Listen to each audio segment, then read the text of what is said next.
The following program deals with a controversial subject. The theories expressed are not the only possible interpretation. The viewer is invited to make a judgment based on all available information.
the top talents in the comic book business are here to tell everything they know.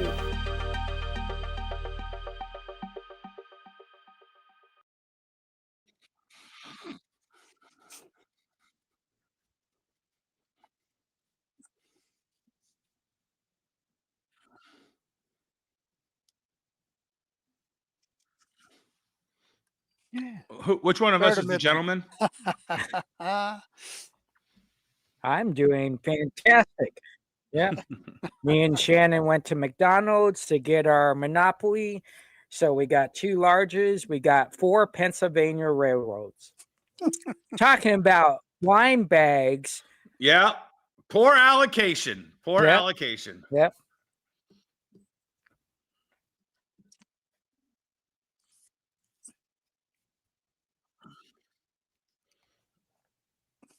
%. Yeah. Definitely. It is. All right, there we go. I think we're seeing a change in the way people buy product, not just for collectability, not for reading, or not just reading, numerical, but now there's this essence of fun. There's this essence of trading with others. I think very cool. Every single person that bought a blind bag from the store opened them up at the counter. And it was cool to see the excitement in their eyes of buying something just out of the blue. Now, keep in mind, a lot of these people have pull boxes, and we'll see how the next weeks come into play, because people are going to have money for their pull boxes.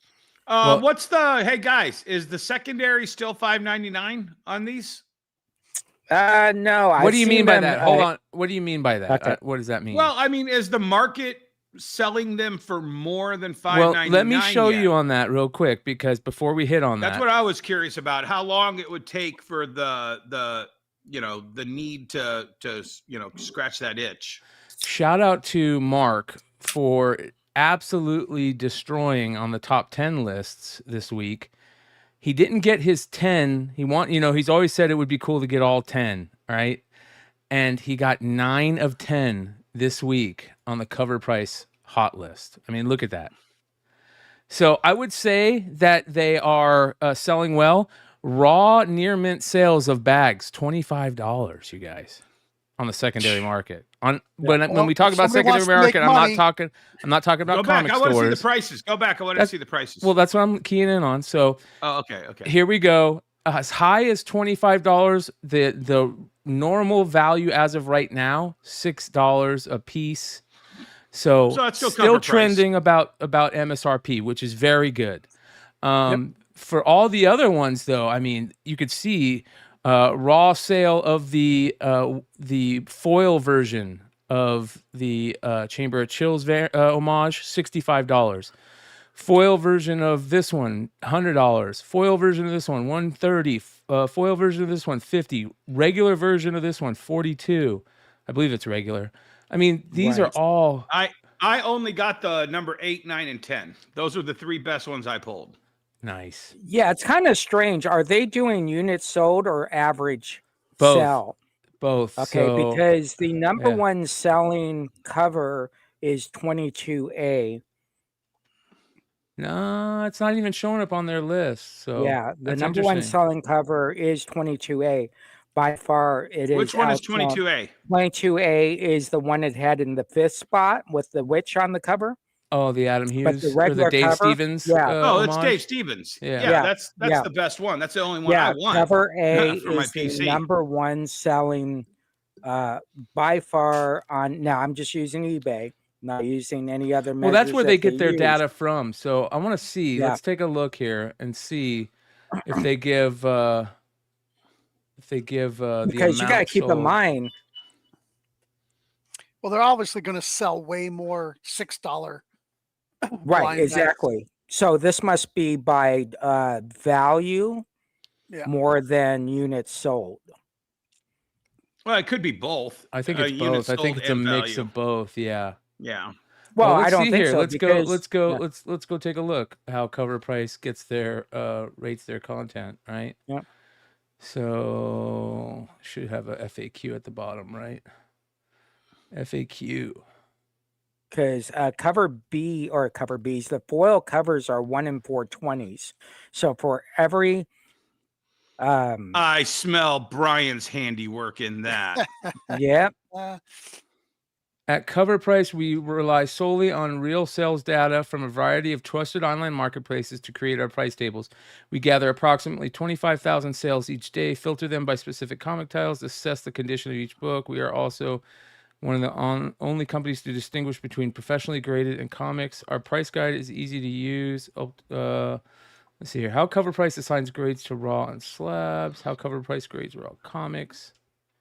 Viewing sales information. Curious about what sales data we use to calculate fair market value.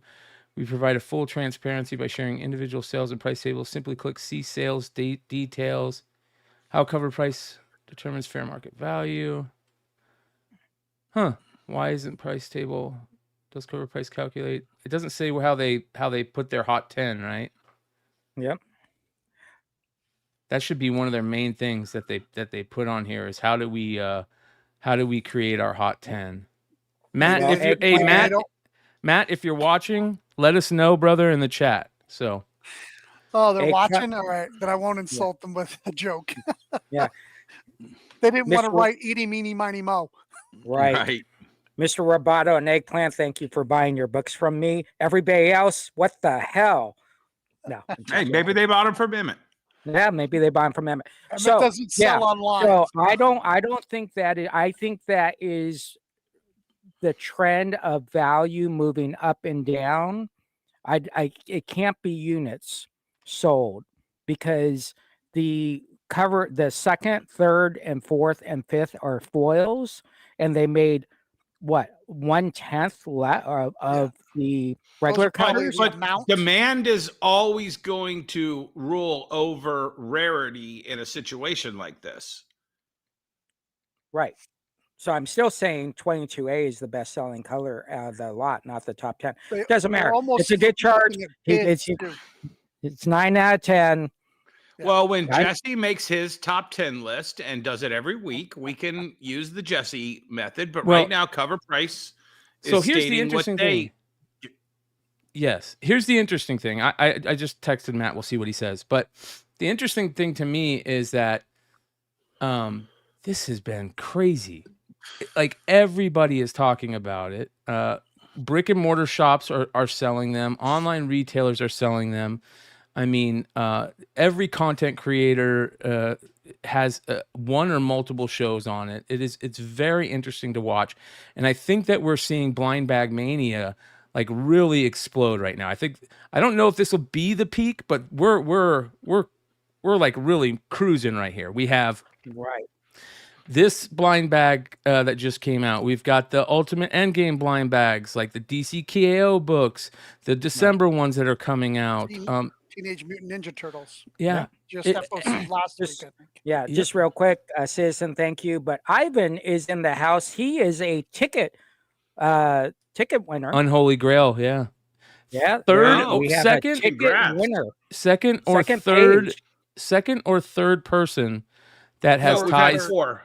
No, Oh, second, I'm sorry. Yeah. second or third person that has ties to Beyond Wednesdays that has pulled a Unholy Grail, which I love seeing. Can I talk about that for a second, Brian? Yeah, yeah. So I'm a member of about 3 different Mark Spears collectors groups on Facebook. And I was getting a lot of feedback from those guys. And they were, for lack of a better word, many of them were pissing and moaning that their retailer didn't order enough. Their retailer sold out. Their retailer ripped too many of them and they didn't get one. I'm going to reiterate this just on behalf of the 3 retailers sitting up here. It is up to you, the fan of Mark Spears, to tell these retailers, you need to order this because I'm going to want them, and offer to pay cash pre-order, whatever. But it is up to the fans, because you will not believe the amount of retailers that I talk to that are like, yeah, is this Mark Spears thing a real thing? Really? It's that big? You know, there are a lot of people that do not understand the Mark Spears phenomenon, and it's up to his fans because, and I'm gonna be a dick. Keenspot's not doing the fucking job. Lunar's not doing the fucking job.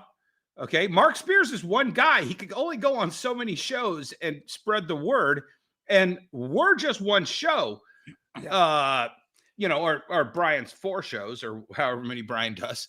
But you should tell your retailer they should be watching the industry. Yeah, well, yeah, but I'm not going to be narcissistic like that. If you want your retailer to support Mark because you love Mark like we love Mark, it's up to you to impose on them how much of this product you will buy, and not after FOC, before FOC. Right. But let me be devil's advocate here. Mark Spears' Blind Bags came out. How many other books came out that week? 150, 160. So retailers have to buy all 160, not just the blind bag. So if you're not pre-ordering, we're trying to justify X amount. Does X equal Y, and does Y equal Z? At the end of the day, 60 days out. So kids, we used to have a class in school called economics. And one of the first things they teach you in probably the first week is the most important phrase that you need to learn if you're in business: opportunity cost. It's, if I buy this, I'm going to have to save money and not buy this. Jesse, I agree with you, but how many retailers over-ordered on books that they're going to eat because they wanted a 1 in 25 variant? Oh, I don't do that. Well, no, but you know what I'm saying. And didn't have more money for more Mark Spears blind bags. You know, you have to make sure they understand the opportunity cost of buying the product that you, as the consumer, wants. Mm-hmm. Right. But let me ask you this, and Emmet, you can chime in on this. Is this an evergreen product for at least the next 60 days? Oh, yeah. I leave mine on the new. So there's certain books that stay on the new Shelf. portion. Yeah, the new shelf. So they stay on the shelf. I have 50 copies left. So, you know, as long as they're there, they're $6.99. All right, I think they're $5.99, $6.99, Yep. $5.99. So, yeah, they'll be that until I move them out of that, which will probably be end of the month, or then as these unholy grails aren't found, the sealed ones will start to inch up quite a bit. And people are finding out that he signed books in there of Mark Spears books from his personal collection, which is freaking amazing. So for all you guys that have been lucky to get one of those signed books that says Happy Halloween on it, that's from his PC personal collection. He signed those. Well, it said Happy Halloween on it. He's never said that on any book. So shout out to our super chatters. Kilted Corgi dropped a super sticker, and Dominic Glover drops a super chat. He says, the coolest blind bag I saw at NYCC was Jamie Tyndall's. 1 in 5 had an original sketch cover. Do you think this blind bag model will go to other products like prints or original art sales? So I think that there's two things here. One, yes, I think they will. I think the card market has showed that you can do repacks with basically anything. There's a difference between a blind bag and a repack, though. And I don't know at what point do we start calling what people are like Jamie or is doing, where he's taking like his old books and putting, you know, books in there. It's kind of like, is that a repack or a blind bag? You know, no, that's a mystery pack. Mystery pack, yeah.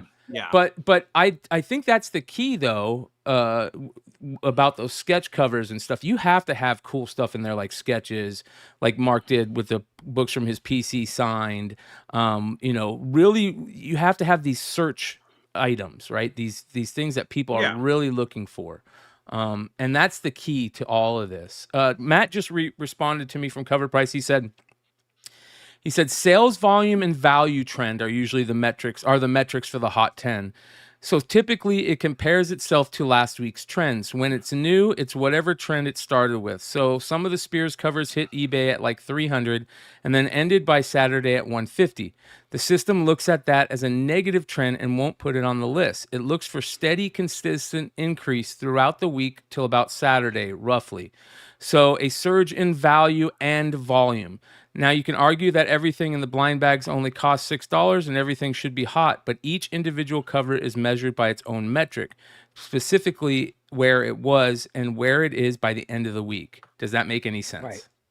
Yeah, it does. Absolutely. And what Jesse, I think That's what a good that does explanation. is that validates what you were saying is 22A, the Dave Stevens homage, was one of the most big covers, but that was for a regular insert cover, whereas most of the stuff on that list are chase covers that the chase plus the $6 plus, yeah. right. And the fact that a regular pulled cover could eke its way into the top 5 in the middle of all of those chases shows that the volume is so high on that one cover that it's making the chart because of its volume. Right. And there's going to be more of those covers in circulation because it's a regular pull. Yeah. Right. But, Right, exactly. But keep in mind, and Emmett, you can go on. Say what sure. go ahead. You say what you guys say first. Oh no, mine is not exactly about what he said. It's something else. Oh, so I was going to say, you got to keep in mind the first kind of 3 days, it was blind bag sales until collectors started to realize they had 10 of the same items and they had to start selling them. And then you also had retailers who said, listen, I'm going to split it. I'm going to sell, half for $6 and then I'm going to sell regular covers so people can complete their collections. So that first couple of days is going to be just blind bags. Yeah. What I was going to say is why I think that the blind bags are hitting and they're going to continue to hit for a little while. Depending as if everybody keeps it, like Mark Spears, even as though some people said, I don't think the mix was that good. I think that having 90 different covers is very different than, the DCKO blind bags, which had Great point. 6, 5 or 6. Yeah. Yeah. So my point in that is that it's gambling, right? So the reason why all of our businesses, and if you're not in selling nostalgia right now, you're losing out because you should just open a store tomorrow because bad times people look for comfort. The dopamine hit for nostalgia is crazy. You know what the dopamine hit for gambling is? So now you got gambling and nostalgia. I just sign me saw up. a thing that said the exact same amount of dopamine is released into your system from losing as it is winning. Winning for gamblers. Yeah. For gamblers, which I never realized that was a fact. I kind of thought that the losing would crush the dopamine, but apparently no, it puts just as much in your system. Because you got to go back and win because it's a winner's mentality. Yeah. So every time you lose, you want to go back and win. If you ain't first, you're last. That's right. So what's interesting about what you said, though, is you brought up how Mark's bags are so much different than everything else because of the amount of covers there. And I think that brings up one of the biggest points about blind bags moving forward is printers have to, in order for blind bags to thrive in the future of comics, printers have to figure out how to randomize better, because from what we're hearing, there's only one printer in the game that can shout out Dominic. And that's incorrect. Just so you know, the one printer thing is completely incorrect. I don't know where that came from. No, I think there's only one printer in the game that can do this on the large scale that is asked for. No, not even close. Marvel's printer here in the US is about to change the game. If you haven't seen those, I want to say it's 50 Ultimate sketch Endgame covers. No, it's Ultimate Endgame. I think it's like 15, right? No. I saw they showed more than 15 at the retailer summit, and then they collected them. And they said that was going to go up depending on the order. That's awesome. That's awesome. So, but they print everything in the US, and they're using a different bag. They're using a different printer, right? And they don't get hit with the tariffs or anything like that. Right. Marvel, that's a big deal. Yeah. That's a big deal. Yeah. To be honest, that gives me a little hope, because to me, that's the biggest problem about blind bags moving forward, is that the But how many covers do you that are think they're gonna printed, do? you need to make sure that you have the randomization on point, because that's been the only kickback on this whole thing. It's such a small part of it, but some buyers that have bought in cases of the blind bags have received, multiples of certain look covers. At Vault. Yeah. Vault screwed up their blind bag box, Yeah. I'm trying to see where Yeah, it says I would say in the nation, I'm talking about in the nation, there's probably 5 printers that can do this. Go to Instagram when you have a second, Brian, because I believe it was Marvel Comics or maybe it was CB Cebulski. They posted like dropping them down, and I want to say there was like 30 or 40 or 50. Yeah, I know there's 5 solid companies. Right there, that one. Okay. 3, 4, 5, 6, 7, 8, 9, 10, 11, 12, 13, 14, 15, 16, 17, 18, 19, 20, 21, 22, 23, 24, 25, 26, 27. That's all from 28, one artist. That's all 30, from the same 31, artist. 32, 33, Yeah. 35, That's 36, amazing. 38, 39, 40, 41, 42, 43. Or did it repeat? Is Nope. is all the artists? Yeah, this is. Oh wait, hold on. This is hold all on, hold one on. artist. If I got this, I'd be happy I got something. Yeah, but hold on. This The mini that is fucking Arthur Sidam's sketch of my watcher right there. I'd be so mad. But Brian, what I'm saying is this is a game changer. Yes, 100%. That much from one artist. And then you got to figure there's at least 20 or 30 artists that they probably hit just like that. And that means the book is already done. So but also look at how many, what are they going to break? 500,000, 600,000? Might hit 1 million if there's a chance of 1,000. Yeah, 1,000 sketch covers. Yeah. So you're getting 1 in 100,000 or 1 in 10,000? 1 in 10. 1 in 10,000 to hit a sketch. No, 1 in 1,000. 1,000 times 1,000 is 1 million. All right. So you had that super chat, Brian? Oh yeah. Super chat from Dominic says, from a retailer or whatnot seller's view, what's easier to move, a rare pull or blind bag itself? Think we'll start seeing blind bags on store shelves soon? Has this increased sales for you guys? All 3 of these guys are retailers who have blind bags on their shelves. So I would love to hear what your guys' thoughts on this. Jesse? Right. So Brian, me and Brian talked about this. Since Friday, we have sold over 800 rip bags, as far as covers broken down at $6 each, still the same price as the blind bag, except for the foils. Obviously, we're then bump those up a little bit. I would bump up my Night of Living Dead and Black and White, but since I didn't get any out of 1,000, I wasn't able to do that. But anyways, back to the point. The point is we sold 800, and then we sold the rest were blind bags.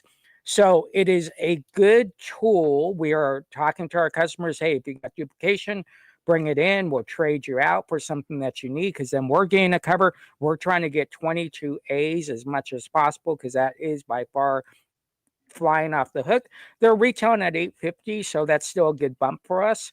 But I would say, as far as a retailer for longevity, unfortunately, unlike and I'll say this gracefully, unlike a whatnot seller, we have to put product on the shelf this week. This Wednesday. So we're already beyond the blind bag. We're on books that are coming out this week as a focus.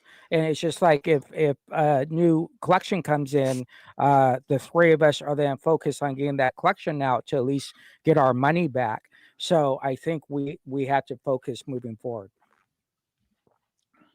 Dennis, what do you think? What are your thoughts? Okay, so with this one in particular, And let me just state, I've done the Harley Quinn blind bag. I've done the Superman Batman blind bag. We technically had the blind bag for the death of Johnny Storm, which was nothing. There's been a lot of blind bags. Didn't feel the need to rip more than one or two to put a copy on the shelf to see what it was myself, etc. Never pulled a super chase or anything like that. But with this one, what Mark has done with this one in particular, 90 different covers, 90 different, I don't know how you say it, 90 different, it's not 90 different genres, but not every one of those covers is going to appeal to every Mark Spears fan. I think some people are going to gravitate towards the Dave Stevens cover. Some people are going to gravitate to the Monster and the Wolf fighting. Some are going to gravitate to that Bride that just is awesome. Some people are going to love the silver duct tape edition, the trick cover. Yeah. Right. He's or drawing the somebody's going to mole want on there. That's so right. great. Somebody is going to want like 4 of those different, 4 or 5 trick covers. So I think people are going to gravitate to the, there's going to be Mark Spears fans who want all 90. Okay. And those unholy grails are going to go absolute batshit crazy when they come on the market. However, I think people are going to be like, you know what? I think I want 5 of these. And I want this one. I want that one. I want that one. I want that one. And I want that one. And those are the only ones I want. And am I going to buy 20 different blind bags to see if I get that? Or do I just want to pay $10 each for the 5 I want? And I think, I put my money where my mouth is. I ripped some. I said I'm going to rip until I hit a duplicate. I bagged and boarded and priced up each one of those. They're all available at Cosmic Pop Retro between $10 and $25. And I just saw on that cover price that some of them I have priced way under what they're supposed to be. But with that being said, and when I start selling those, then I'll rip some more. And when I start selling those, I'm going to rip some more. I think people are going to buy the cover more than the blind bag from my customer base. And I think there's going to be a lot of customer bases that just want to buy the ones they want, or they're going to gravitate to the ones that are available to them. And they're not necessarily the dopamine hit of ripping bags to get something they didn't want. Does that make sense? Yeah, absolutely. Okay. Yeah, totally. I think one of the cool things that's happening is there's this, if you guys, I would love to see it in your guys' shops too. I would love to see a trade night set up for these, right? Like, hey, blind bag trade night, Mark Spears trade night, whatever. But Mark is also going to do that where he's got a Discord that he's creating, and that he's going to create a trading room in the Discord because a lot of people want to trade for other covers, and I think that's a great part. Shout out to the online retailers.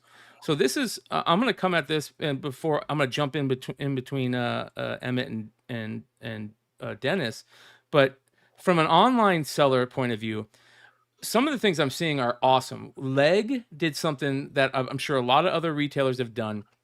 Leg created a board of 12 spots where it's all the different covers. And if anybody wants to trade their books for one of the 12 spots on the board, if they've got a duplicate, he'll let them. And that is awesome. That's such a good thing. And in comic shops, can create trading nights and do stuff like that. To me, that's something really cool that, is what these blind bags with these heavy amount of covers are creating. Like, and by the way, one of the things that I think has been so great about this, and we all know Mark is a former comic shop owner and he loves LCSs. He wanted people to go into local comic shops and to have these trading things and to, that was one of his big points, and to enjoy the time in the shops. Everybody go in there on midnight, trade the covers with each other that they didn't get. Like, that is a cool thing. So I would love to see you guys as brick and mortar shop owners do something like that. Emmet, what do you think? What are your thoughts? Before you say that, I completely disagree with you, but go ahead, Emmet. Go ahead. Yeah. I've seen a lot of people do this with shops that do it with Pokemon trading nights and Magic trading nights. we play a lot in the store, so we don't have trading nights. You trade on the nights you play. Yeah. We don't allow people to cash transactions, but that starts to happen. See, and then you're paying the rent, and there's commerce going on in your shop that's not coming through your register. Well, but could you guys set up a trade thing? No, that's pointless. Now that I think about it, right? Yeah. Well, and it's just, here's the thing, Brian. You have it's usually when you're starting a shop. It's good for get traffic. You have 3 retailers that have been doing this for over 10 years. That's why I asked these questions. That's why I put these out. You look at our gray hair, and when we get done with that store, we want to go home. We want to, relax. We want to not.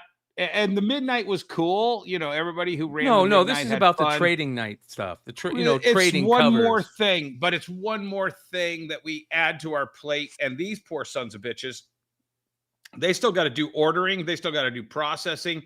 I don't, but they do. It's just one more thing to add to an already full plate of old men's tasks. Right.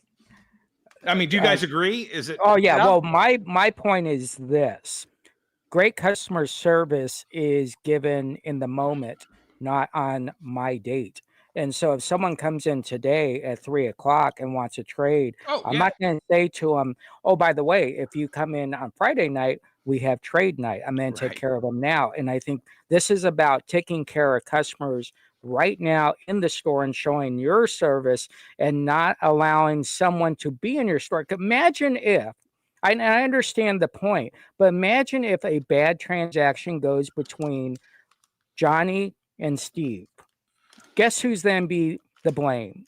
It's then be Jesse. Yep, because that guy was in the shop. I can't remember the guy's name. It was but that's going to happen no matter what. Like, you can't let that ruin your shop. And here's the other thing, and I get it. You guys are it's an old man games for you guys, but there's younger men out there that, in my opinion, should set up things like that for this type of product. Oh yeah, like Most Wanted Comics, it looks like he could pull that off tomorrow and not bat an eye. Yeah. Yep.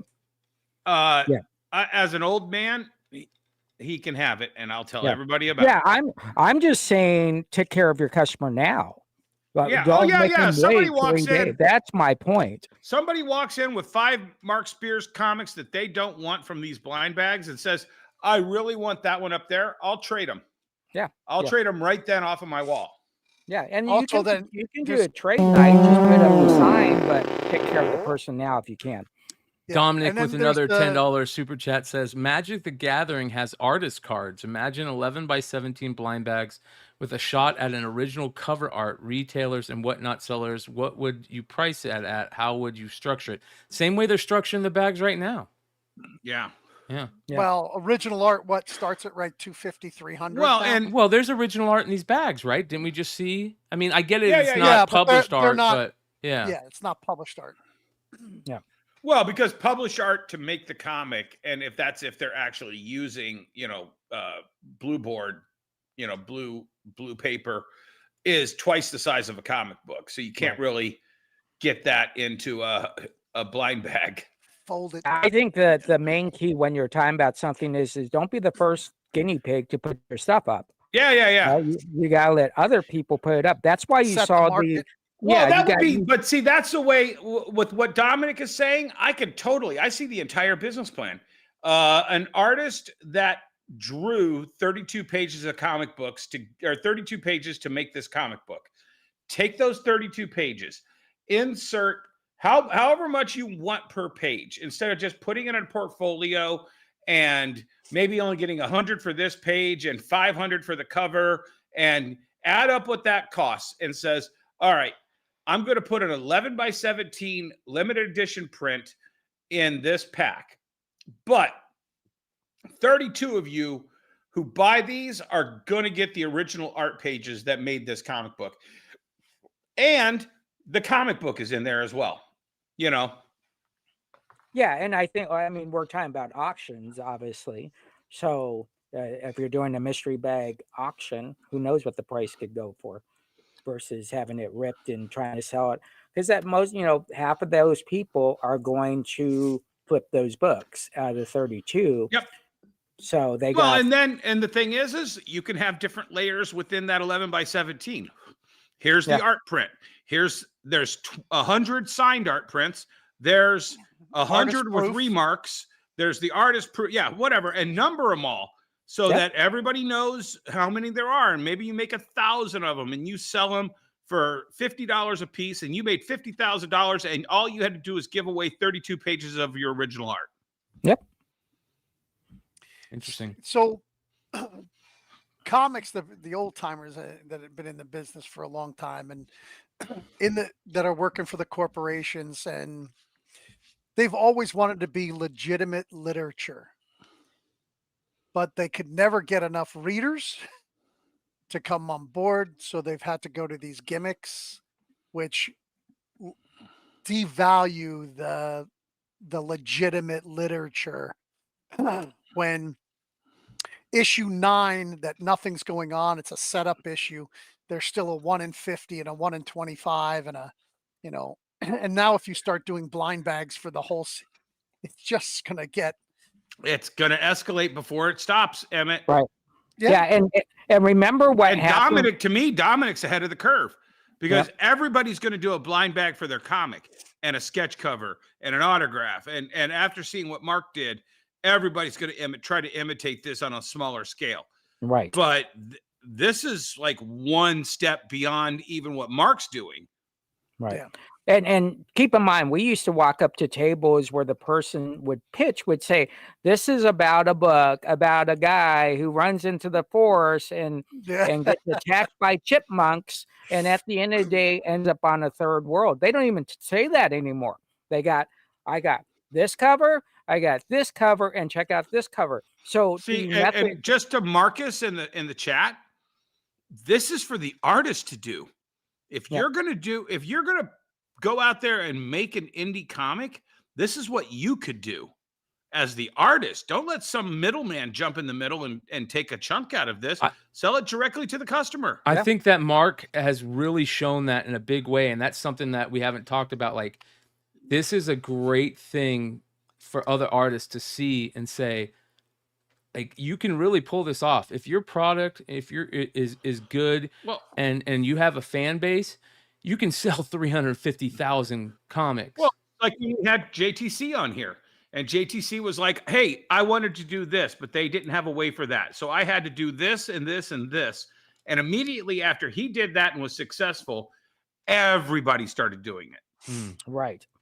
And I think he doesn't care about that. He's happy that he showed, the way. Yes. And I think that's what Mark, hey, you're not going to get away with a DC KO 6-cover blind bag after Mark Spears does this. You know what I'm saying?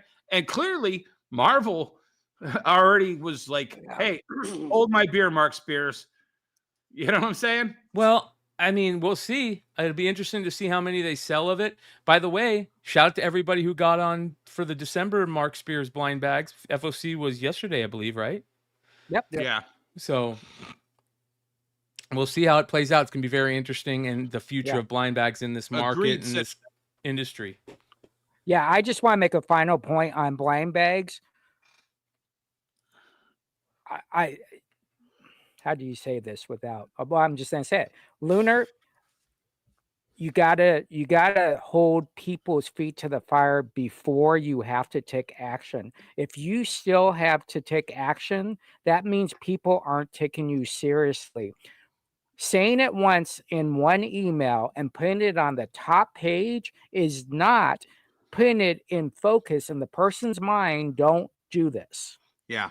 You have to talk about it every freaking day. You have to send out affidavits to all 3,200 people you're selling to and saying, listen, if you don't send this affidavit back, we're not selling any more comics. Yep. Yeah. It can't be, oh my gosh, they order XYZ from me. So if I stop selling them books, we lose that money. Fine, you'll pick it up from someone else. But hold the rules down so that in the end, you're not chasing people who ignored those rules.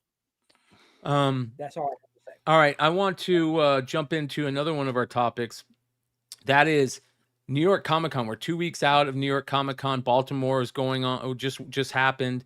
We kind of we gave our play on New York Comic Con and what our personal experiences were last week. But I want to talk about who we think won New York Comic Con. No, can I just bring up why?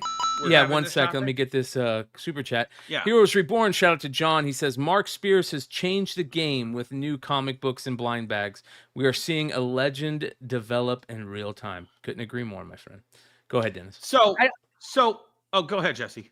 No, I was just going to say, Okay,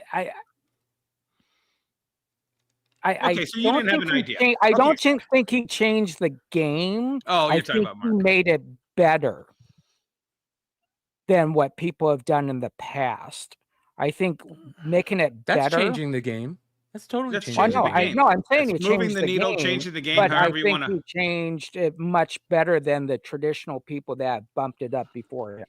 Yeah. Okay. So what I took away from New York, and then when I came back and I started watching it, I'm going to call out Swaggle House. He did a video, and if you could find that video just so people can watch this for themselves. He did a video called DC Won New York Comic Con or something like that. And he goes through this whole thing about how DC comes back from 13 years of no, it's not either of those. It's down lower.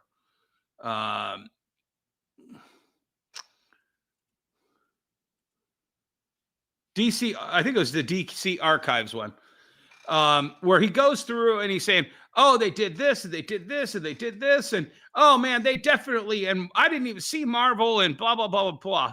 And then if I hadn't have just seen Swaggle House doing that, it would be one thing, but I had so many things in my feed. I watched 2 videos and so many things in my feed that were like, oh, I heard DC won New York Comic Con. Oh, yeah. And I'm just like, what fucking New York Comic Con did they go to? Because Emmet, we talked about it last week. They had the exact same booth from San Diego Comic Con in the very back corner behind Post Malone's Big Rig. And Jim Lee gave an impassioned speech that nobody heard, but the people who followed me on Facebook and Rich Johnson. I think a lot of people heard that speech because he called out AI. I mean, that was a big deal. Shout out to I forget the I put it on one of my community posts, but I think that was a big deal. So I get it. Nobody was there for the speech, but that speech said a ton. I mean, they can all thank me for sharing it. Okay, so but what I'm saying is immediately after that, Superman loses money. Lowest performing season finale for Peacemaker season 2. That Warner Brothers Discovery is up for sale now. If Warner Brothers is what? They've split Warner Brothers back out. Well, I understand that, but Warner Brothers Discovery is still what's for sale. Everything under it is for sale. No, just Discovery spun Warner Brothers out. Discovery is their own company. They bought Warner Brothers from the last owner. Okay. Okay, but the point is, these are not things that, and I'm just arguing to the audience, to the chat, and whoever's watching this. If anybody, in my opinion, won New York Comic Con, it's Todd McFarlane. Todd, wherever Jim's speech was, I think Todd's was twice as what, I said Jim Lee gave the speech, and then Todd does a better speech 3 hours later, and I literally ate my own words. Todd was everywhere. He was at Walmart. He was at CGC. He was racing Rob Liefeld for signing autographs. He was, I saw more pictures of Todd. I saw a picture with Todd, at least 20 different comic artists that are not associated with Image. Todd had a selfie with them. I disagree. Don't get me wrong. I think Todd had a great Comic Con, but I think what won New York Comic Con was live selling platforms. I think what Whatnot did with all the hip hop artists, eBay Live set up was amazing and right in the middle of the con floor. Walmart's debuted their new streaming service basically there. I think live selling platforms was, to me, where most of the hype came from New York Comic Con. That New York, that hip hop thing project that Whatnot did with Sanford Green and Nas and all the hip hop greats was the story of Comic Con. Post Malone was up there, but because his security didn't want him going to too many to more than a couple, booths, I think that hurt, but it was still up there. I think that the live selling platforms really won out at New York Comic Con for me. That was Jesse, the main you're thing on the muted. floor. You're muted, Jesse. Jesse, you're muted. I think the main thing that you look at is who's talking about what from Monday going forward, because the con's over with. Yeah. If you can do all the live streaming you want, at the end of the day, what was talked about on Monday, Tuesday, and Wednesday is the more important part. So it was about Jim Lee, it was about Todd McFarlane. It was most of the news was Rob? about that Whatnot thing. I disagree. I think most of the news was No, about the that's hip hop thing. You're Oh yeah. You heard. Yeah, see, you're the thing is you're looking at it in a different direction that I look at. I look at what the retailers are talking about, what the consumers are talking about, and a lot of them were talking about waiting in line for Todd McFarlane, being at retailer summits. No one was talking about Whatnot in general. So I don't know, what were you hearing about Whatnot in general on Monday, Tuesday, Wednesday? See, okay, this is a great thing. People that are watching this on the replay and people in the chat, you guys tell me if you think that which one of us or what was the biggest thing out of New York Comic Con. I would love to know what you guys think. And I will give you this, Brian. Baltimore just happened last weekend, and nobody is talking about Baltimore. Yep. Nobody. We're still fucking talking about New York Comic Con from 2 weekends ago. Yes. Exactly. Okay. Exactly. So clearly it I haven't seen, I mean, Yeah, normally, Baltimore though is not a C2E2. It's not a San Diego. It's not a New York. yeah, but I've been to Baltimore. It's a collector. Yeah, I've isn't Baltimore like a celebration of the last major con of the year? It should be, but it's not. Over the last couple of years, I think it's. I don't fell know off. who won is it the ring? It's not the ring. Is it the Ringo at Baltimore? Well, let me tell you about that. That's a great point, because here's all the winners of the Ringos, and this is a perfect example. I feel like, these awards that are being given out for the comic industry are lacking majorly. And if you look at the winners of the Ringo Awards, it feels to me like it's, you guys don't know this, but a big part of our community at Beyond Wednesdays knows about the Comic Book Community Awards, and I feel like the Ringos have become that, where it's a popularity contest with people who want to vote from their social media feeds. Like, oh, make sure you guys make sure you guys vote. So, for example, favorite villain. Once a day. Favorite villain, Mr. Barnaby from Warm Fusion Distillery. I'm sorry, but Jesus Christ, are you favorite kidding new me? series, The Pedestrian. Favorite new talent, Annie Wright. Favorite publisher, Mad Cave. Favorite hero, Alex from Senorita Cometa. Jury and fan winners. Best series, The Pedestrian. Best cover artist, Bilquis Everly. Best Good letter. I mean, you can look at these. Best writer, Kelly Thompson. Best penciler and artist, Chris Samney. Now, I'm not taking away from any of these people, but it just, again, it could be like some people in the chat are saying, I have a curated feed, and we talk about who we like. I get that, but Emmet, you said something great. Where is Absolute Batman or Absolute anything on this? You know why? Was Scott Snyder there this year? No, I don't know. I don't know. He was everywhere else. Right, but the point is this is what you just said above there, Brian. I think the large majority of the winners of this award is who's going to be at the award ceremony and who's going to be at the convention.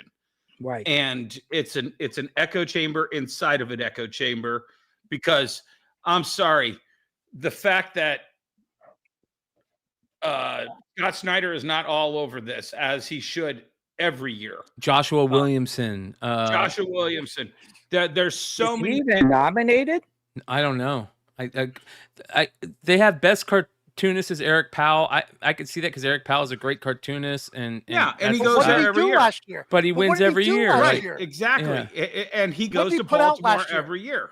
Yeah. The only thing that I see on here that I really can say, okay, I agree with that is best presentation and design, David Mazzucchelli's Batman Year One Artist Edition. Now that was a big reprint. That was a big talk about how that was sold a lot on the secondary market. There was a lot of talk about it in the journalistic areas of comic bookdom for multiple reasons. But I don't know about everything else. I mean, and I don't. Keep going down. Keep going the down. Other thing is how much competition do you have in best presentation design? Yeah.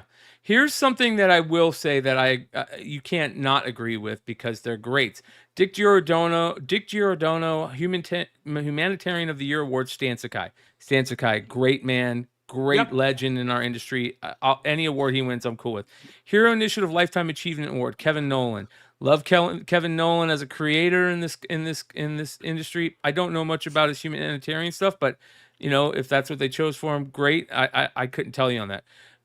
Fidelity Award. I don't know what that means. Mike McCone, another great creator.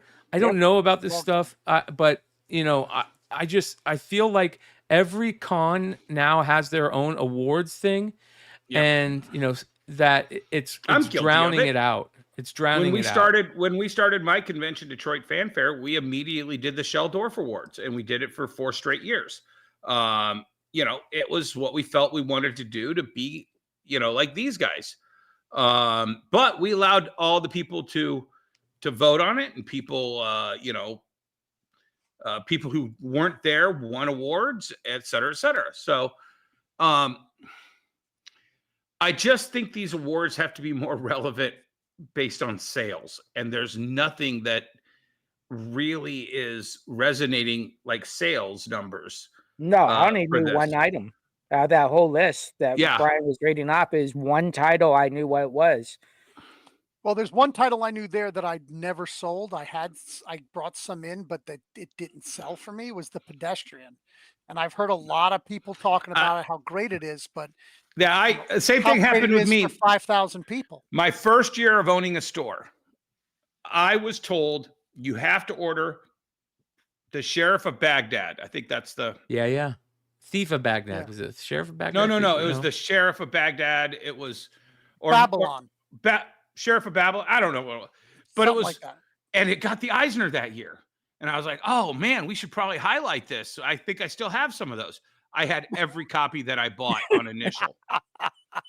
And I'm just like, okay. And then I put it on the new wall, Eisner winner. And we sold 0 copies of it. And it's just one of those things that it's like, okay, what does that mean?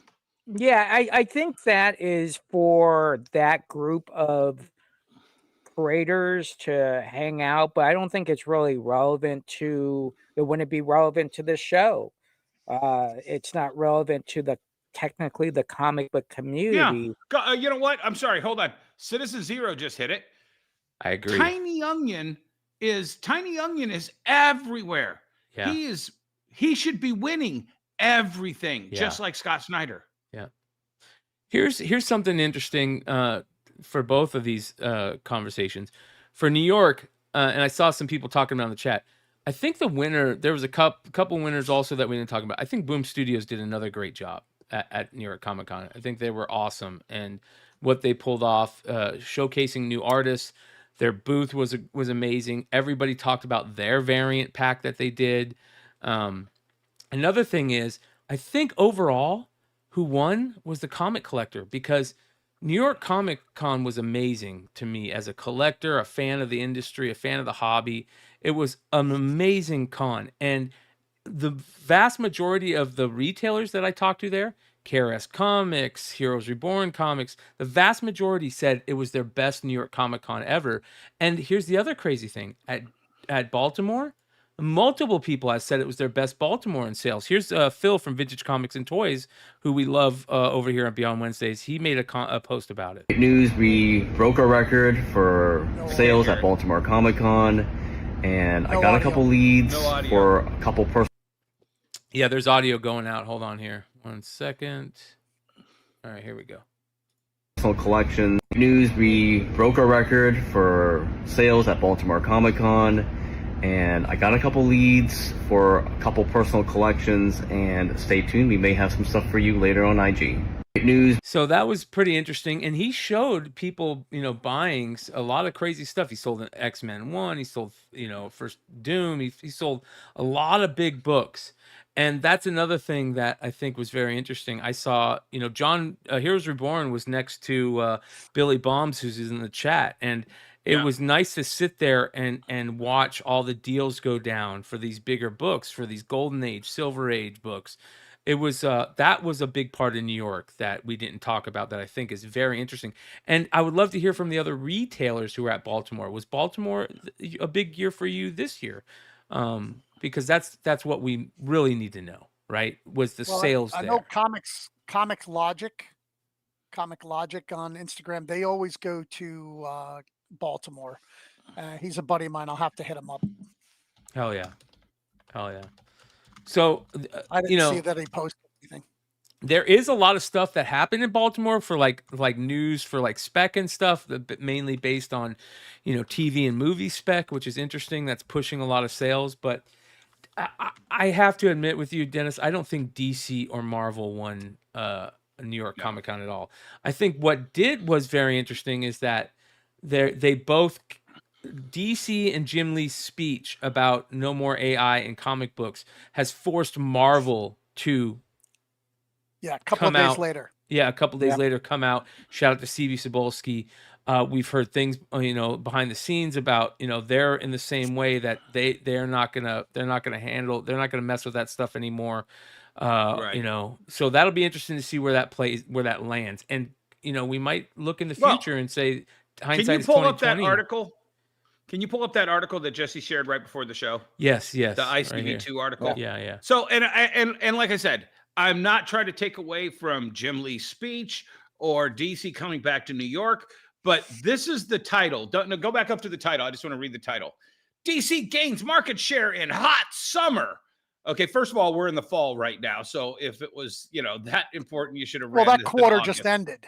Okay, but now go down and they go, big winner in the comic market. No, the first paragraph. God, you are fast.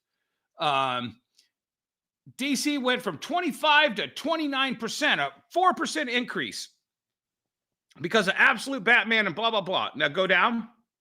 Marvel Comics. Third paragraph. 1. Yeah. Marvel Comics is number 1 by 7 points. Yeah. Right. It's almost like the Special Olympics of the industry, just trying to prop DC up to pretend like they're still playing in this game. And hey, Emmett, I'm with you. I don't know a single book that Marvel's putting out, but the numbers don't lie. They're clearly selling to retailers, and the retailers are clearly selling to customers. Well, they're not sell-through numbers. Okay, yes, but we know that. You're right. We know that, but neither is DC's. How many blind bags are not opened right now? Right. But let's look at this the money for it. Right. One of the things that you learn in corporate when someone says, "Oh, you're up 10%," or in this case, you're up 4%. I want to know where they got that 4% from, and they probably didn't get from Marvel. No, they probably got it from all the the publishers below them. Yep. Well, you can tell, Jesse. You can tell because Image is at 11.9. They usually float around 12%. Yep. IDW is at 3.7. They're usually at 4 to 5%. Yeah, exactly. Dark Horse is at 2.7. They're usually one notch under IDW, and Boom is still sitting at 2%. They've been there for 15 years in this industry. Right. Exactly. And then, I think Dynamite actually went up because normally Nikki's sitting around 1%, and he's at 1.9 with all of his variant covers. Right. And Viz Media is a manga company. Exactly. So it's a very interesting article. I don't know if the timing is correct to put out today on the 21st. that would probably be the end of the month that you would want to do it, the last day or the first day of the next month to really make news. But at the end of the day, it is what it is. It's a 4% jump. That 4% came from somewhere. And is it enough to say you're being competitive against the number one spot? I don't know, based on where you got those percentages from. Yeah, and it's just, and it's nothing for nothing. You know, I've always ragged on DC, and I just have very little faith in what DC does. Scott Snyder and Jeff Johns are the only two people that I think actually, you know, back when Jeff was there, have ever significantly moved the needle at DC, and of course Tiny Youngin as well.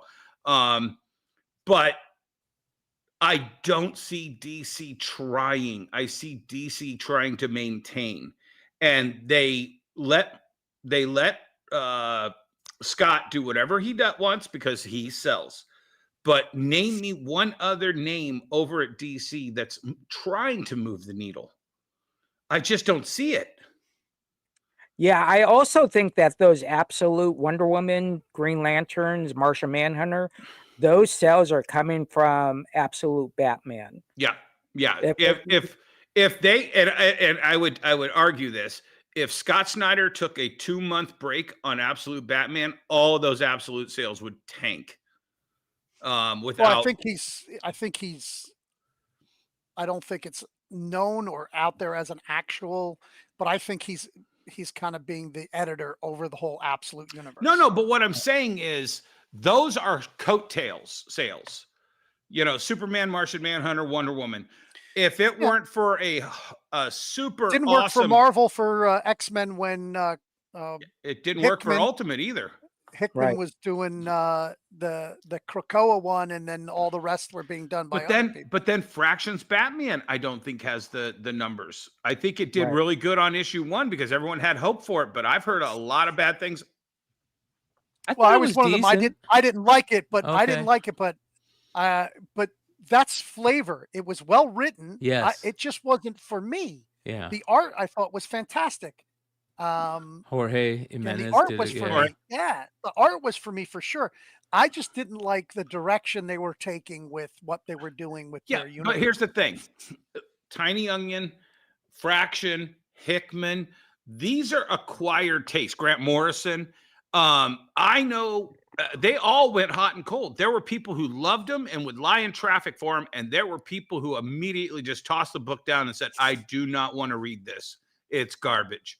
You know, Hickman's Fantastic Four and then Hickman's X-Men, 2 totally different worlds. Yeah. Right. So does Vertigo, is that going to go under DC or is that going to be separate when it comes to percentage? That's a great question. There was an article written. I heard there's already problems with it, though. Exactly. Yeah, I've heard there's problems with it already. Has it launched again? Nope. Well, no, they're talking about problems with Vertigo and the black label stuff. Label. Yeah. Future of Vertigo and Black Label at DC Comics. Vertigo returns in 2026, focused solely on original creator-driven comic book series outside of DC icons. The Black Label will handle all mature DC Universe stories, separating it from Vertigo's creator-owned approach. Ongoing series, not short arcs, will be the standard at Vertigo to encourage long-term creative partnerships, and the new Vertigo lines target readers graduating from MG and Young and YA graphic novels led by top creators. So they're kind of changing Vertigo a little bit, which is interesting, right? No, Vertigo was always long titles, giving a chance for people for the writers and artists to find their readers. But was it for young readers? I don't think it was ever really for young readers. Maybe they're thinking young readers are like young 20s. Adult. It was more adult when it first was out. I don't think there was any young reader stuff that in my memory. I mean, 100 Bullets, Transmetropolitan, The Invisibles, Why the Last Man, Sandman, Swamp Thing, Sandman, like Vertigo hasn't had a successful other than Gerard Wade's Doom Patrol, which petered out really fast and hard. They haven't had a successful book since Why the Last Man ended. Well, that's because the person who found all the talent, she left Vertigo a long time ago. Well, yeah, but Karen Berger, she then started something else and didn't succeed there. So it's not like it's just Karen Berger. Well, I mean, I thought there was a lot of talented people that she found in the other things but they don't have the money you have to get 30 issues, 24 to 30 issues to be around for people to start going, oh, to catch on for something totally different. That's not Batman. That's not, how many ongoings fail in the independents? 90%, easy 90%, maybe 95 or 99%. If you don't have the money to keep your book going until you find your audience, Image goes, hey, do you want to keep paying for the printing of your book? Because it's not paying for the printing. Right. But so I'm just saying there's no magical elixir that saves Vertigo. Time. No. Yeah. They've relaunched Vertigo a dozen times since the Last Man. And because they haven't given anything time. They keep doing these short series and rebooting and all that shit. And it doesn't work for new characters. People have to find it. If it doesn't pick up by issue 5, it's never going to pick up. I would love to see more from Ram V. Ram V after 8. Wasn't Ram V supposed to be taking over, being a big part of that Vertigo line, if I remember correctly? I love his stuff. I could be wrong about that, but Cy Spurrier, I felt like that was somebody that was a new up and coming guy that was really interested in that type of genre. I feel like there are a lot of creators that are there, but I agree a little bit with Emmet where you got to give these guys some time to create a story. Sandman took some time to create, and a lot of people have a hard time getting into Sandman because it takes a little bit of time. But I think that's important in the Vertigo line, is to have that length of creating storyline and characters. It's a multi-pronged. Yes, Karen Berger found Neil Gaiman, found a whole bunch of these people from Scott Snyder. Yeah, right. Scott Snyder, and then plug them into what they want to do and shape it a little bit. You have to be an editor, and then you have to give it time. But you're telling me, once again, New York Comic Con, the only person I know from DC Comics is Jim Lee. Okay, that's it. Who are the salespeople up there with Jim Lee? Emmet? Oh no, they've gotten rid of their sales team. I mean, if there's nobody to tell us, no, hey, you need to commit 10 issues to this book. We think it's the best book we've got coming out in 2016 or 2026. They don't communicate with us anymore. No, we're nobody. They don't even market, but they also don't even market their books to the public. Right. That was what I was going to bring up. We are in a world where social networking needs to happen months before the FOC. That's what needs to happen. They need to get out there. They need to do short clips. They need to go on, Beyond Wednesday swag shows. They need to talk the talk, because the younger generation, that's how they buy. They don't buy by walking into a store and looking at the wall and saying, oh, that might be good. No, they walk in educated, knowing what they want, knowing who the writer is, the artist, the inker, the colorist, the editor. I mean, when I grew up, I didn't know any of that. I just said, oh, that's a cool cover. I didn't care. Yeah.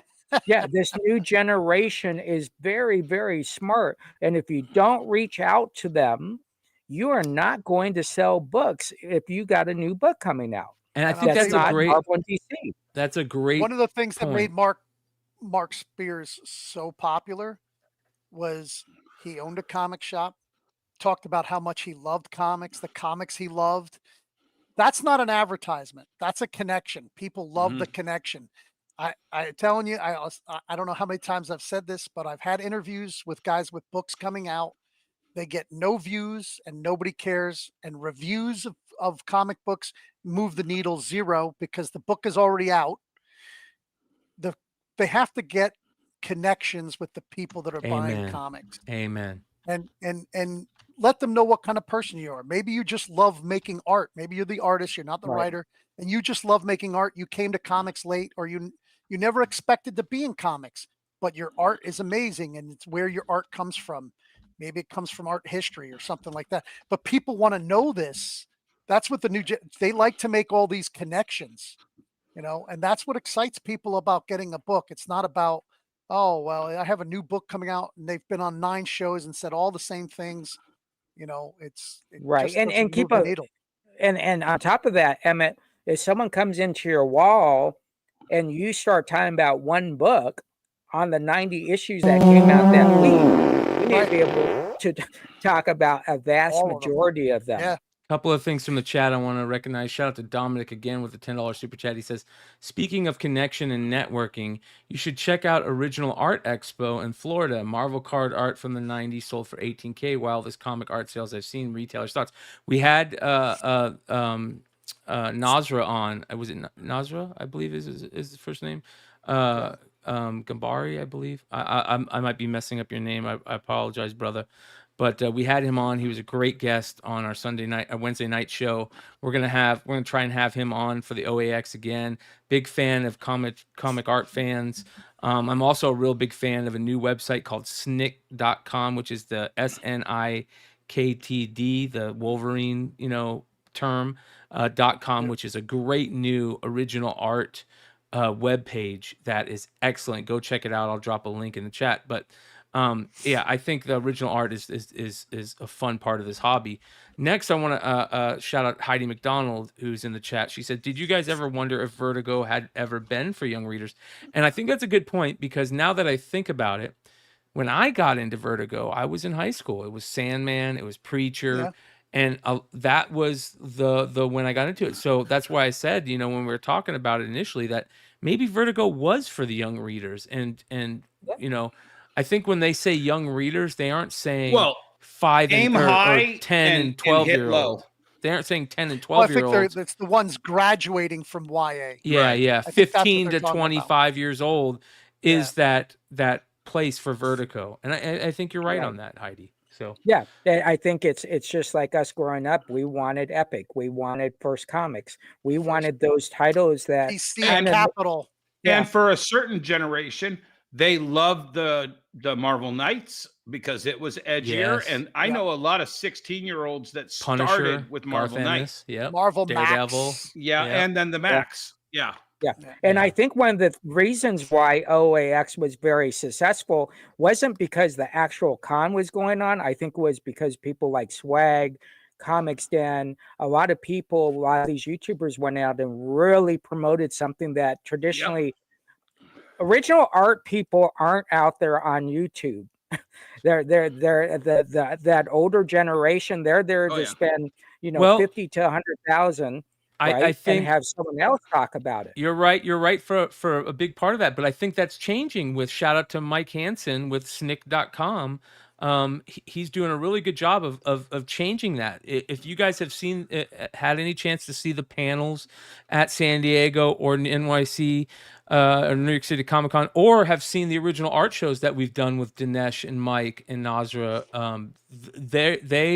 that is a key, is to let people know that, hey, you might think that the original art world is just something you can't attain and it's super expensive to get into. It's not. You can find, your $25 pages. We talked about Red Hood. Shout out to Hood, who picked up like 5 pages of Dan Parent art. No, it was like 7 or 8. Dude. 7 or 8 for $25 a pop. Yeah. So I think that's a very interesting way. But here's the interesting part of OA. It's so niche that it's not gate kept but guarded, right?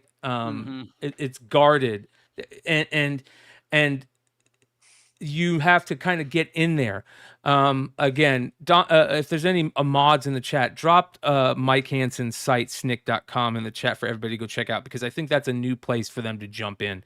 I want to talk about something else real quick that's very interesting that I want to get your guys' thoughts on. We haven't talked much about the whole Diamond stuff in the past couple weeks, and there's a new publishers and distributors in Diamond Comics seek mediation. What does this mean? Yeah. So this is so lame. Why are you in mediation 9 months later? How about doing that like before? It's just like discovery, right? If you go through discovery, it's kind of mediation, right? you're discovering stuff. You go talk to someone. You say, "Hey, this is why I found out. What happened here? Oh, I did this. You're doing this 9 months later. This doesn't even make sense. So you're then bringing someone in the middle of two people or two groups now to make it even longer. Ridiculous. This is unbelievable how off base. It's almost comical that they're just extending. It's almost like they want people to forget about what the main reason for bankruptcy is. This should have been over 2 months ago. But Agree. now we have mediators. Simply amazing. Why don't you have the mediator done once the judge makes and then you can come back and get a mediator and maybe rehash something that might work out for both parties. Not I'm going to stick on with the Vertigo was always for adults, young adults. Where's that line? Because I remember DC. Well, what's a young adult? Tell me what a young adult. Well, that's where I want to know is where is a young adult? 20-25. No, well, I'm telling you, I think it's 14, 15. 14, 15 is a YA. Yeah. So, I mean, here's the thing. There was a book called Slash Maraud that DC came out with in the mid to late mid 80s. 86. Yeah. It was before Vertigo. It was mature. And 14-year-old Dennis snuck that into the middle of his stack, and the retailer didn't give two shits. He was like, sold it to me. And oh my God, it was so risque. Oh, there was blood, and there was, guess what? Turtles got blood everywhere. 13-year-old Dennis loved turtles. You know what I'm saying? I think the comic reader, the average comic reader, is ready for that at an earlier age. Watchmen, I mean, Dr. Manhattan's Big Blue Schlong. We were all like 14, 15 when we were, what the fuck is this? Holy shit. You know what I'm saying? So you can say it was aimed for adults, but unless you put the PMRC logo and made a state law saying you can't sell it, that's why we have a comic book legal defense fund to defend the retailers that sell that stuff to kids. What's a YA? It's whoever the retailer sells it to. Back to the diamond stuff real quickly. So basically what this means is that the judge is now going to mediate everything for everything across the board. The judge won't. No, so there's not a thing. No, there's a thing called a professional mediator. Yeah. It's a totally different level of law. All they do is they sit party A and party B down. And I went through this with my divorce, so I can tell you exactly what this is. They go over to party A and they say, hey, what do you want? Okay, I want this. Yep. They go to party B. They say, hey, what are you willing to give? They tell them that. Then they go back and forth like, hey, they're only willing to do this. Well, we're willing to walk if they don't do this.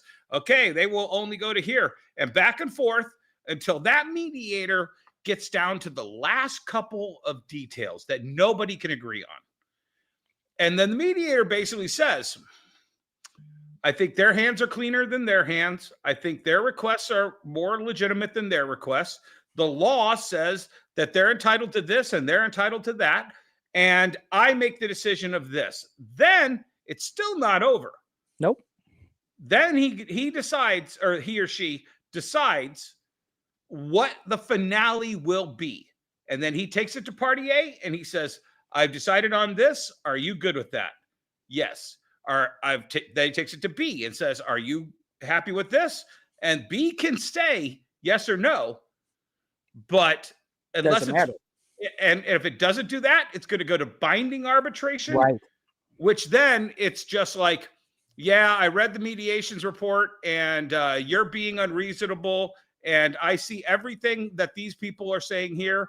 And I think you're being too stubborn on this one point. So I'm deciding in favor of this person.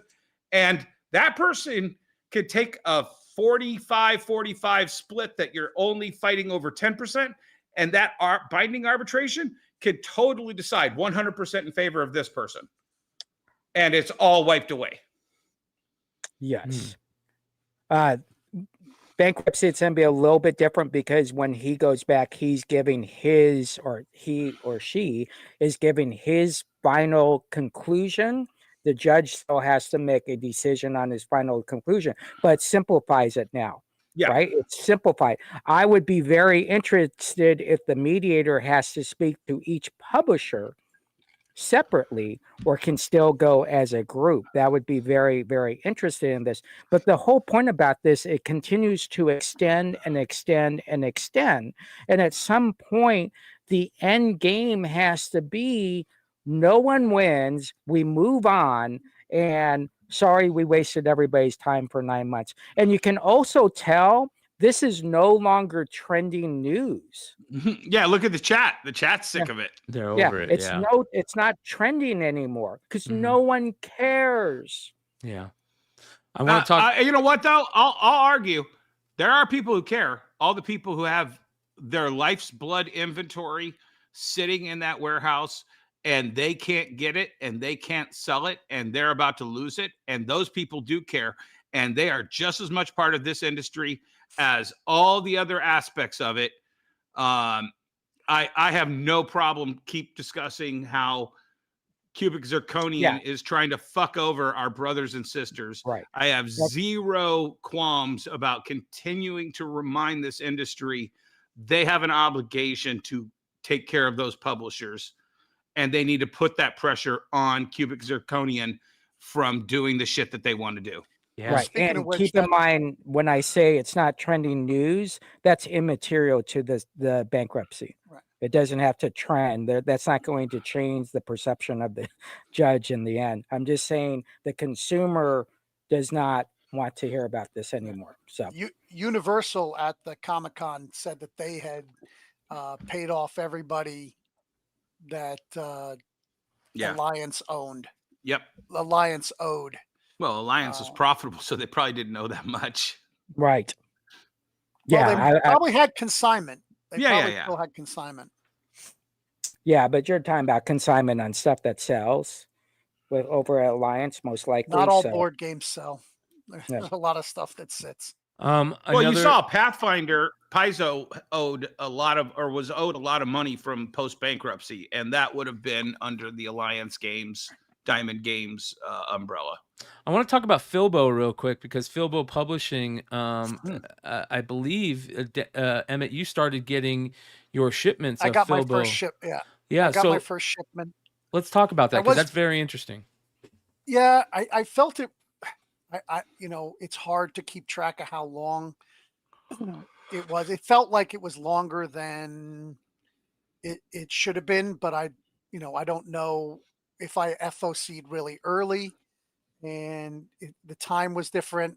I can't say that. The books all came perfect condition. They sold strong. Well, tell the audience what you said to us in the pre-show yesterday. Oh, my brain doesn't remember stuff like that. You basically said that you bought some Filbo stuff just on spec to see if it would sell. Yep. And you bought onesies, twosies, and threesies. Yeah, absolutely. And you were surprised at how many of those kind of specs that you were selling off of your shelf that nobody had known about. Yeah. I pretty much bought, I think, everything that was going to be a new product out, right? No offered agains, no back issues, I don't think. A book called Godsend. I had 2. They sold out. Do these not have release dates? Maybe it's hard for me to remember when I order them to look at the release date and then know.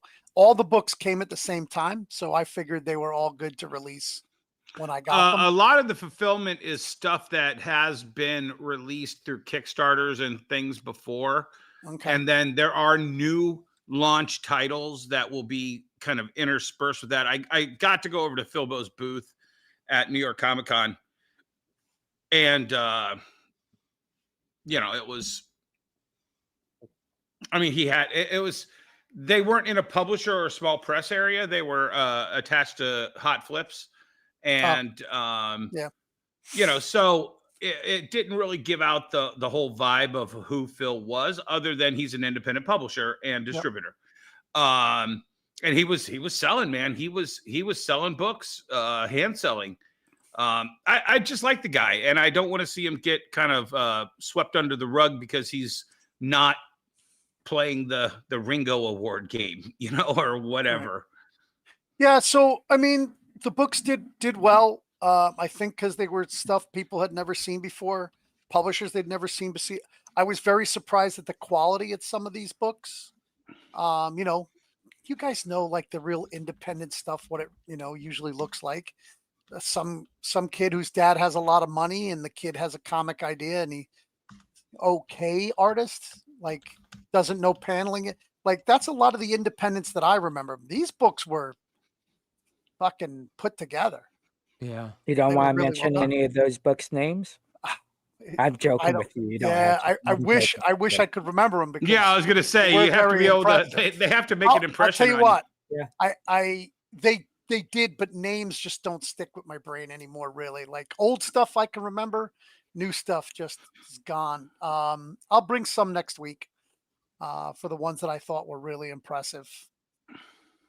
Interesting. Yeah, the publisher's name is Filbo. Filbo's his own book. Distribution is what we're talking about, though. Filbo publishes their own books. And the owner has his own book. Phil Russert, is that his name? What's his name? Phil. Phil Russert. And he has his own series, Tragedy, that he publishes. That sounds very interesting. I know that book he had some really good cover artist work on it at one point, which kind of pushed that. Yeah. But he also is doing like a distribution for a lot of the smaller press and smaller creators that kind of got pushed out through the whole Diamond bankruptcy, and it's been a real battle for him. As I was talking to him, he was explaining a lot of the ins and outs and the cliques that are starting to take aim at him, et cetera. And I just think that that's bullshit. If somebody wants to be distributed in 3 different places, we're at that point in the industry now. I know Emmet's kind of lazy and wants to order from one book, but Universal will be here soon. I want to order from one system that makes sense. Yep, I hear you. I still fuck up. All my orders get fucked up, and I don't know what I'm doing wrong. It's obviously I'm on me, but sometimes I get Marvel double. I get my order twice. And sometimes I don't get any fucking Marvel. And then sometimes DC, I get 2 DC books, and all my independents, but I don't get any other DC books. How heavy do you order on a laptop or on a computer, on a tower? I have to order from home because my laptop, my computer at home, at work, at the shop, can't order from Penguin because of the video, all the things won't load. The fucking pages won't load. They're too. And so you order from a laptop, right? No, I got a PC at home that I use. Oh, you have a PC. It's a gaming PC. Can I address Dominic's question? Yeah. So Dominic, I'd love to hear another super chat, and he says, "I'd love to hear you guys talk about that. How does an indie name you barely remember turn into a brand like Dan Mendoza or Brian Pulido? What other creators pulled off that kind of rise?" It's real simple. Mark Barron. Is it Mark Barron? I wouldn't even put him in that same ballpark. No. Mike Barron. Badger has a Mike Barron. Yeah, but that was Mike during Barron. the black and that was during the black and white indie periods. Every retailer was buying anything that was black and white indie. He's talking about the modern Mark Spears, Dan Mendoza's, Bill McKay's, Brian Pulido. These are people who have identified their customer, their fans, and they go straight to them. They bypass Scotty all Young, of us. J. Scott Campbell. They build their audience. They then, after they have satisfied their audience, then they give a piece to us, and we get to be a secondary portal through them. And I think that's the next big kind of mountain to climb for comic creators, is identifying your customer, go directly to them, speak directly to them. Do what they want. Mark Spears knew that his fans were going to want 90 fucking covers of Monster and the Wolf. That's great for you to tell all these guys to go direct to their customers. You don't do new books anymore. Well, yeah, but you know what? I'm doing what I do because I saw the writing on the wall 10 years ago. And I was looking for a way to do it. And you know what? You've been on this show with me for a year. You haven't protected yourself about possibly losing that business someday. I could care less. I don't even do it. Well, you do care, or you wouldn't call me profit. out. No, I of course, because I use it to build traffic. Right? It brings traffic into the store on Wednesdays, a very slow day in retail. My dad did retail for many years. He was always off on Wednesdays. Really? So I didn't know that. That's yeah. Tuesdays and Wednesdays are awful in retail. Wow. Especially back in the day when there was actual commission salesmen who would make commission. So those if you were the best salesman, they let you pick your days off. Oh, he always was off Tuesdays and Wednesdays. That's interesting. So Wednesdays and comics come in. That's the day that brings people in for the new comic books. It creates traffic on a slow day. You know, everybody's out on a Friday walking around, Saturday walking around. Wednesdays is a day to show up. And then record stores is what Thursday releases, I think. Just is a little bit better. Tuesdays, yeah. So Tuesday, another terrible retail day. I remember it's not. You don't understand it. Jesse, can you explain it to him? We used to ditch school on Tuesdays to go to the local record store to get the new Deftones album or the new, whatever album that was coming out. We ditched that first half of class to make sure to go get those new albums. I love those days. Yeah, I think what Emmet is talking about on Tuesdays, we weren't going to buy dress shoes and belts and shirts. But when we get to what we're talking about, records and comics, those are great days. Now, keep in mind, comics came out on Friday when they first came out, and we moved it all the way close to record day as possible to pick up that customer base. So I think it's not just that. You could get a reorder in by the weekend if you're sold out so that you have it for the next week. If you got your new comics on Friday, if you got your new records on Friday and you ordered 50 of them, let's just say 50 of something, and you sell out of those 50 on Friday, you're fucked Saturday and Sunday. And then you can't reorder it until Monday. And then you might as well be fucked until the next Friday, Emmett. Right. That's why. Emmet and his father is correct. Well, yeah, I mean, that's pretending that Discount Comic Book Service doesn't take all the good books for their website, but Yeah, Emmet is correct as far as retail goes. But when we get into our industry, then that's where kind of the switch is. No, it's very, very busy. Mondays are just as busy as Wednesdays for me. So, I can't complain either or. Be open as much as you can for your customer base and not just on your time. Tuesdays used to be the dead day for me. Basically, when they started delivering the comics on Tuesday, I'm like, oh, finally, I can do something on Tuesdays. FOC and process your new books. This new concept store, I had one of my best days on a Tuesday. I had a great Monday. It doesn't matter if you change the customer's habit. Right. So my answer to the question is very simple. If you want to be successful in the comic book business, they better know everything about you other than comics. And if in any business, but in the comic book business, because you're selling yourself is the brand. Brian Polito is the brand of Coffin Comics. And so Brian, we know he loves the Ramones. He loves 7-Eleven cups, right? He loves rock and roll. He loves, he loves 70s Slurpee cups. He loves 70s Marvel. You have to connect to people beyond the comic book. And if you connect with people beyond the comic book, that's how you're successful. And I think that's very, very important for you to look in this world. If you go to someone's page and they say, hey, check out my page, and I see 10 posts in a row of them selling something, not following you, bro. I get it if it's on your business page, but on your personal page, I kind of want to know what you did this weekend as far as fun goes, or what you did with your dog or your family, or you went to Disneyland. I want to know something personal that I can connect with other than just your comic. A couple of things I want to hit on that we forgot to talk about during the blind bag thing, and this is interesting because I know Jesse was a big proponent of Rick and Morty sales.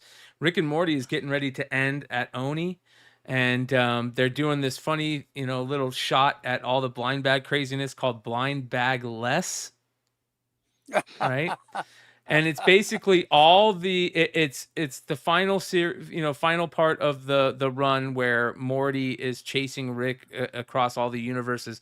But they basically, if you look at all the covers, they're like them in a museum looking at their best covers and talking about it. They've got different, little takes on each cover, which is very cool. But this is the funny part. Listen to this. In memoriam of 10 years and 100 plus issues of Rick and Morty comics from Oni Press, each randomized blind bag less variant cover for Rick and Morty The End #1 will see our interdimensionally codependent duo of science adventures portal back into one of their greatest Rick and Morty comic back covers of years past in totally respectful and not all destructive manner. Here's the part that's funny. But back to the blind bagless part. What the fuck does that mean anyways? We're glad you asked, friend. Simple. It's the latest innovation in cutting-edge comic book marketing technology. You see, we here at Oni Press accidentally bent all 9 copies of Battle Dog #1 that we hastily opened with our teeth in the parking lot of our local comic shop. So we asked ourselves, surely there must be a better way. Enter the blind bagless variant cover, the most convenient, no mess, no fuss variant cover delivery system ever attempted. No flimsy plastic, no waste, nothing to protect you from the raw comic book awesomeness of Rick and Morty, teleporting back through time and space to hilariously deface some of their most iconic comic book covers of the past decade. Totally randomized in no particular order. In the biz, this is typically known as randomized intermix cover, but now officially rebranded as blind bagless across all space and time forever, and even more forever after that. Yes. Great little play. I love it, right? Oh, man. What do you think about Rick and Morty ending? You think it's done, Jesse? You think it's just going to go to another publisher? No, I think the issue is sales aren't where they are, so they got to move on to more profitable IPs. I think Rick and Morty will land someplace else, but I don't think immediately. I think Rick and Morty is a great book. Now, keep in mind, I caught it at the beginning. And so for me, it's like, man, I was in the golden age of Rick and Morty.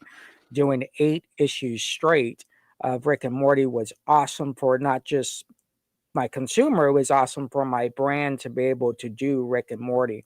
So I think going forward, it's a challenge, right? Because they're everywhere now. I think when you first read the first 16, the first 25, you kind of knew everybody from the show that was in the books. Lil Poopy Superstar was probably the latest or earliest, or however you want to say it, last character kind of really Rick. That you had to know. Yeah. And then Pickle Rick, and then you're done, right? And that's kind of the franchise. So Pickle Rick, I think, was 36, and then it kind of slows down. And then all these off titles that come out over the last 3-4 years, single copies, here, there, this dimension, and all that. And I kind of think they lost their fan base. So this makes sense, but I will tell you, I would probably say in 3 to 5 years, you'll see this picked up by another publisher who will 2 years. In 2 years, you'll see this picked up by another publisher who will probably go backwards in time, reinvent it from the beginning. And I think that's how it becomes successful again. I put in the private chat where I think it's going to go, but go ahead. Okay. I already probably know what you're going to say. Well, you know what's so funny? I was going to say that live, and I'm like, people are going to think I'm freaking nuts if I say that. Tell me I'm not right. Yeah. Tell me I'm not right. Yeah. Okay, exactly. Go ahead. Sorry. Yep. So that's kind of where we're at. I think they, they had this great thing that time about the special shots the special sauce. Szechuan. Szechuan, yeah, Yeah. Szechuan. I mean, that was great. That was wonderful. And then somehow they lost that. I think this, I mean, here's the thing: the show was in turmoil when they started losing it. They lost half the creators, and they were on a long hiatus, and then COVID. And really, they just didn't want to do it because they were kind of like upset at the fans for being as nuts as they were. So that's going to back affect the comic guys trying to, you know what I'm saying? Right. Create a new idea. They actually went where I thought they should have went. With the whole mini-series approach at the end of it, which was more for new fans to kind of jump on and take bite-sized bites of, what Oni was doing with it. And I thought that was the way to go. Yeah. And it's sold. I was selling them on Amazon. I was selling them in store, so, it definitely kept it alive, but I just think people, if you are a Rick and Morty comic fan, do you want to pick up Rick and Morty number 82 and not know what happened in the first 81 issues? Right. And keep in mind the value from 1 through 10 is ridiculous. Number 1, maintaining its value, the black and white 1 in 50 that I had 47 of somehow out of the 50, still maintains its value. So I think at the end of the day, Rick and Morty is a great book for someone who watches it, but a casual fan who walks in isn't picking it up off the shelf. Right. Interesting. I do one other thing. I think the notion of Back to the Future means nothing to about the last 30 issues, I think is something that they lost as well. Interesting. Okay, next thing I want to talk about, this is very, very, very cool. Shout out to Heritage, Albert Moy, and Nick Barucci. They're doing an art auction with a bunch of John Cassaday's original art to benefit his family, which is very interesting. I know Heidi was a good friend of John's. She did a really good article on it. They also talked about it on Bleeding Cool, some of the really cool pieces that are going to be available for auction. We'll put the link in the chat for when this is going to happen. But, a sad thing that sucks when we lose people too early. And now, if you're a John Cassaday fan, this is a place to go. Not only pick up some great pieces of his over the years, but also, throw a few shekels to his family, which is nice. So that is very, very cool. So shout out to those guys for doing that. Also, Mark's got something really cool coming out here soon. His very first ever Joker cover. He's got an eBay live sale coming up where this will be available for the first time. He's going to be signing and doing remarks on it for the sale. And then is it only a Mark Spears variant? Only a Mark Spears. Mark Spears. So he's finally in the Mark Spears business. Yep. And then so you can get signed and remark copies from his eBay live sale, which I have pinned in the chat right now. You guys go follow it. And then at some point during that sale, I believe he's going to put them up on his website for non-signed and sketched copies. So absolutely gorgeous cover. Great job on that one. So that'll be coming up. You can find the link in the chat. All right, you guys got any interesting pickups over the week? Any interesting pickups that you guys have gotten? I didn't bring it home. I just picked up a page from The Heckler. Oh God, that series! I love that. The great thing about it, I love the page. It's got a big splash. It's Madman. Yep. Joker, Madman style stuff. Yeah. Yeah. So the center part of it is all dialogue, not dialogue, but just words about like boom, crash, bang, and the it's just done so well. The great thing about it is on the back is a whole drawing, Giffen I don't know who inked it, but somebody inked over it. But it looks like a preliminary of Trencher. So it's a guy in a trench coat talking to his watch. It's not in the style of Trencher that Trencher ended up being, but it is a guy in a trench coat talking to his watch about the future and the past and stuff. So that's pretty cool on the back. So I'll probably figure out a way to bring it next week. Oh yeah, Brian, can you pull up my Instagram? I missed that part. I had to make sure the back door was locked. But if you take out the top 25 creators in our industry, how many of them actually can stop creating and live a pretty good life without having any residuals coming in? Alex Ross. Well, he's in the top 25. Sure. Yeah. Oh, I see what you're saying. Yeah. What I'm saying is they have 26 through 2000. Yeah, have to continue to and work. If you're a writer, you have to write. You have to continue forever. Right. Well, right. Here's the thing, and I'm going to be a dick. I know, chat. Take a drink. This industry wants to keep these people insolvent so they have a captive audience of slaves to do their work for them forever. You think that's the only corporation? No. I mean, they do everything. But if anybody had said anything in the late 80s and early 90s about, hey, guys, there's a thing called a 401k. When you get this check for brigade number 1, you might want to put 20% into this thing called a 401k. But nobody did that. And when these people... Didn't they try to unionize? Isn't that what Todd was talking about before? Yeah, but would the union have set up a retirement fund? Because 1,000%. Image never did. Image never did. They're a union shop? They're not. No. But what if they created a union? Then they would have. Yeah, but what I'm saying is in lieu of a union, you can still mentor these people. I don't think the big two have ever mentored. I don't think Image has ever mentored. Nobody says, hey, guys. This is America, man. That's like, it's up to you. That's what Social Security was for. Okay, Mr. King. Well, that's exactly what that's about. It's you responsible for your motherfucking self. Don't... we try to mentor people, but you'll never see a corporation that'll step in and use their cash to mentor you. They won't give you $1 more in your fucking salary. You think they're going to mentor you? It takes each other to mentor people for sure. Yes. Yeah.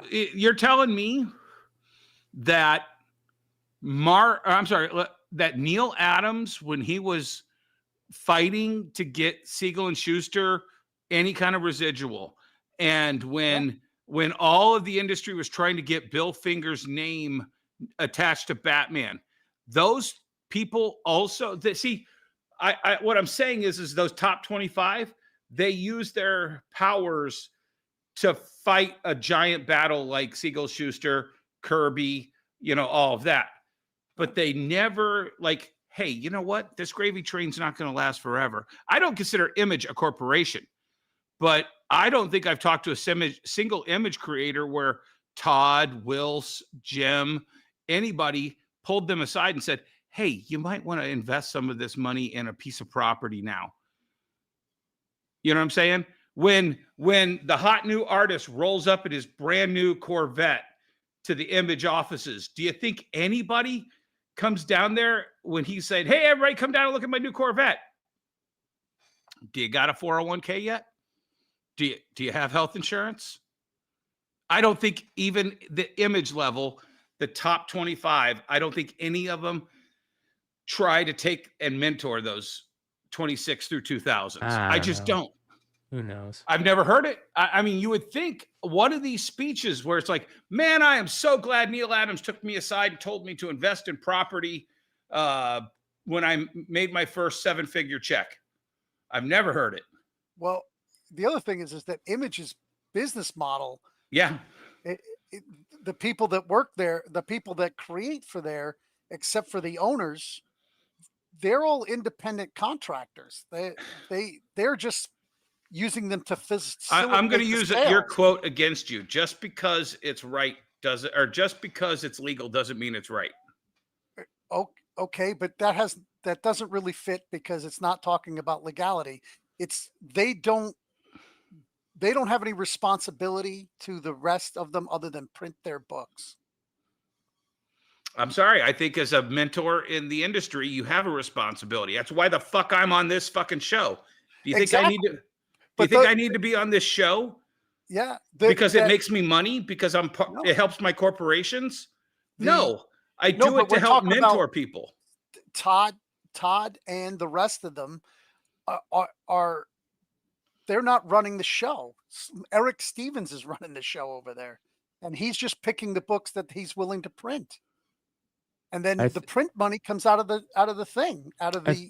money. I think Tom's got a great point. He says it's shitty. You have to see so many old school comic creators on GoFundMe's. That's bullshit. Yeah, it is bullshit. Yeah. Right. And that was my whole point is there is no end game in this business for most creators unless you go like a Brian Polito, like a Dan Mendoza, like a Billy Tucci, and you create the own end game for yourself. But if you continue to stay under a corporation as an independent contractor, you will be doing that the rest of your life. But what I'm saying is until they're tired of you. And that's what they want. That's what the entire industry wants, is in my opinion. It's that same, I forget who said it. It was, I think it was either Chaikin or no, it was Harlan Ellison. That the industry, when it was just the big two, would be like, hey, if you don't do what I say, I'll badmouth you to DC and you're not going to get work over there. Yeah. And they would keep these guys under thumb. Or when DC would let them go, Marvel wouldn't pay them shit and would pick them up. Because they knew they couldn't go back to DC. Right. And there really wasn't another. And that's 40, 50 years ago they were doing that shit. Yeah. All right, Dennis, you brought up your pickups. Was this what you were talking about? Yeah, so I just got these back. I submitted these in June, but I want to show because I've never been able to show this off. I've owned this for about 3 or 4 years now. If you could zoom in, Brian. I can't. This is not a copy of Heavy Metal Magazine. This is the ad teaser that was launching Heavy Metal Magazine. This got sent out to retailers to tell them, hey, do you want to order this book by National Lampoon? Wow. And what? So far, it's the... No, they just sent it. Just sent it. It's a preview. Yeah. Have one you ever page? seen one, Emmett? Is it just one page? It's it's 11 by 17 folded in half. Yep. So it's actually got stuff on the inside, but I wanted to get it graded. And then, of course, I had next 9.6 of Heavy Metal Magazine. Then another one. And for you guys who don't know and you go out there hunting, does anybody know what this is? Dune. It's a sci-fi magazine. I don't know. It is the first Dune by Frank Herbert called Dune World Part 1. Oh, wow. So that's the only one of those I've ever had. And then that's Savage Tales. That's first Man Thing. Then Savage Sword. I was hoping for more, but I was happy I got an 8.5. This one was gorgeous. Yeah. It's nice. Magazines are tough. Yeah. Plus it's a square bound. It's not even a fold magazine. And the next one. Oh, nice. Yeah, and actually Hood pressed that, and there's just some foxing on the edges that you just can't get rid of. Cool, and then go ahead. I saw one of these sold and just recently and signed on the interior by Picar. Nice. I just picked up the entire run. Oh wow! This one is impossible to get a 9.8 out of. Yeah. It's gorgeous, Adam Hughes. It's so early of an Adam Hughes. It's where I think he understood. It's where he started doing everything shiny. Do you know what I'm saying? That he's kind of known for. This is kind of the second coming of Adam Hughes. It wasn't just those crude drawings from like the adult books. I have a couple of these. Yeah. Punisher. That's the Origin, I think. Is that the Origin? Yep. Yeah. And then there's 2 more, I think. First Star-Lord. I have that too. Peter Quill. That's just the first solo Punisher, I think it is. Yep. And ElfQuest #1 first printing. Oh, that's cool. That's not a first print. That's a third print. No, they that put was first print on it. Yeah, that's the first print. No, the first print doesn't have a gray background. The third print is a gray background. That gray background, that's third print. Oh, maybe it is third print. I don't know. Yeah. Interesting. Yeah, and then I got 2. If I sent the 2 messages there for you to pull up. By the way, I'm joking with you, didn't I? Oh, okay. No, I was pretty sure it was first print. Yeah. This I've had sitting around for a while, and I finally had a comp enough. Like people have actually finally discovered this. So this is a dime store Batman and Robin triptych that came out in '66 when the TV show came out. Yeah. That's cool. And what you don't see is the back has the original Spartan store price stickers for 74 cents on the small ones and $1 or something on the big one. Yeah. And but I've never seen anybody have all 3. That's cool. You know, the big one went for $250, and the 2 smalls with each other went for like $300. Is that your light in the background? Which one? In that last picture? Go to the last picture. Is that your light? Yeah. Yeah. That's just is some extra. that when you interview your new employees? Where were you on the 5th? That's right. And then this is the last one. I just wanted to show everybody this. So cereals, right? From Freaky's cereals from the 70s. 70s, yeah. And this is very early cereal premiums. Monster I believe they made pocket. 9 different creepies. Yeah, well, I found it in a collection of Musclemen. There you go. And somebody put these in their Musclemen collection, and I'm like, I know what these are. That's cool. These go for about $20 a piece. Yeah. That's cool, man. I almost bought a bunch of those at auction recently. Really? Yeah. What did they end up going for? Believe it or not, it went pretty cheap. I run through a whole ton of auctions on Auction Zip. I shouldn't actually be saying that, so people will go to Auction Zip, but you can find a lot of crazy shit on there for low prices, including comics. Free cornbread. Yeah, you could almost source, if you were a reseller, you could source on there. And some big motherfucking books too. Big books. And I don't why they don't send it to Heritage. They send it to these small auction houses all over the East Coast. I don't know, but yeah, you got good salespeople, good reps out there. Yeah, I love those little things when people think they're erasers. Yeah. And you come in, they're like, "Why is this all like shredded on the side?" Well, I thought it was an eraser. I do want to go back all the way to the beginning because we did not answer a question that came up, and I want to know, Brian, if you got an answer to this on the spears lines down the middle. Did you get an answer on that? So as far as I know, it's from when, if you guys have seen that video that we posted about the them putting the Unholy Grail in the books, you can see the books be bagged. And what they do is they'll take a book off the stack and they'll run it through a machine. And underneath that book in the machine, the bag is a roll of the bags is being put together over it. And then they close it on that machine. And I think that heat down the middle of that piece, the heat and the plastic caused that line to be made across. Same thing happened with Ultimate Fallout 4. Yes. Same but exact on the thing. back. Yeah. Polybagged books usually have that polybag line running down the middle of it that is caused by the bagging and the heat sealing at the same time. All right. Yeah, and my second part on that I want to ask the three of you, do you foresee when we'll move off from blind bags?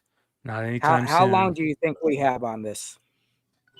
I think at least a year. At least no. Yeah, I think 3 months tops. By January, I think it's a fad that's going to be in the past. I'm already out. Yeah, I'm out of the big numbers anyway. I'm I'll get the people who pre-order. They know they're available now. They know they're out there. If you want a blind bag, pre-order it. Other than that, for the same reason that Dennis started the show talking about, and Emmet started the show talking about that dopamine hit you get from opening up packs. That's what's going to continue this. The only thing that's going to stop it, in my opinion, are two things. One, printers not being able to randomly sort them. They're going to have to figure out how to do that better. And two, shitty bags being made. And what I mean by that is no sketch covers, no autographs, no major like hits, buybacks, there's a third to that. What's that? There's a third to that. The third to that is bad actors.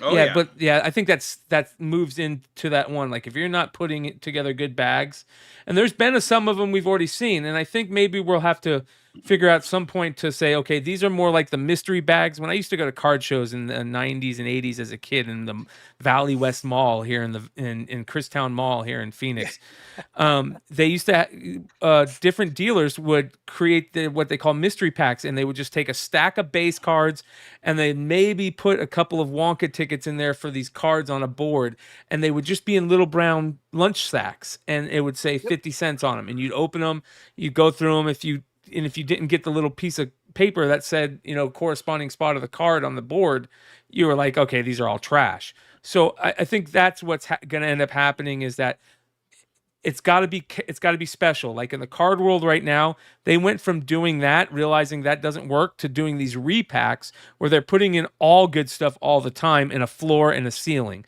So I think that the mystery bags and the blind bags, there has to be a line drawn there, right?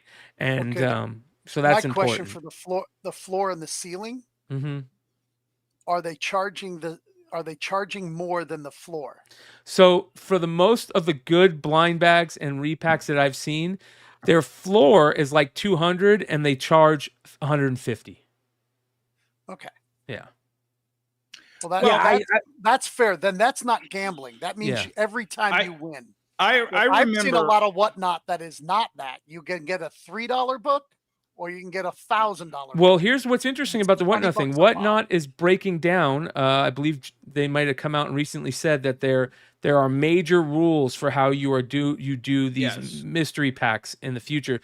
They either have to be professionally made, like what Whatnot is doing or Clutch is doing with eBay Live, or what are coming out from like Mark or Ultimate Endgame or KO. They have to be like professionally made. Or you can't sell them as that. I believe that's what it says. Well, also for the card repackers, they have to be packed by a third party. That's what it is. Blindly. Yes. So they've made a deal with PSA to have PSA. You would send all of your slabs to PSA. They would then inventory all the cards, put them in a blind bag that cannot be determined by the seller. And then the seller has to blind sell. And that's very interesting. Well, what about the spinning wheels then? Yeah, that's gone. Everything on the wheel. Yeah, that's gone already. I don't know. Well, if I it's don't gone. know if it's I gone don't think already, it's gone. Yeah.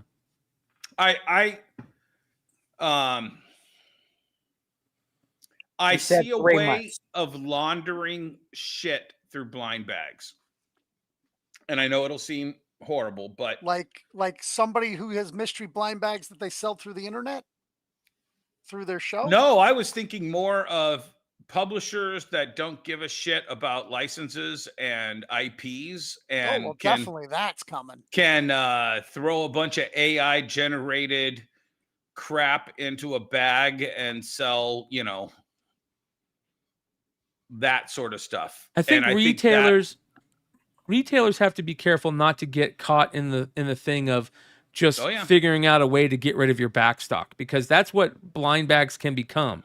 You've got a bunch of variants that you didn't sell out of, so you're going to do a blind bag for this con, and you throw in you do 1,000 bags of all your back stock, and you throw in 20 hits of whatever. And Ghost Zapper also the first time a fan that really is interested in something buys 20 blind bags pre-order and he gets it and he pulls 20 of the exact same book. And that is what killed. I bought trading cards from 1977 all the way up to like 1994 or 5. And Flair Marvel, you know, those 5 cards in a big box for like, I think they were $5 a pack. And I opened 3 of those on the drop.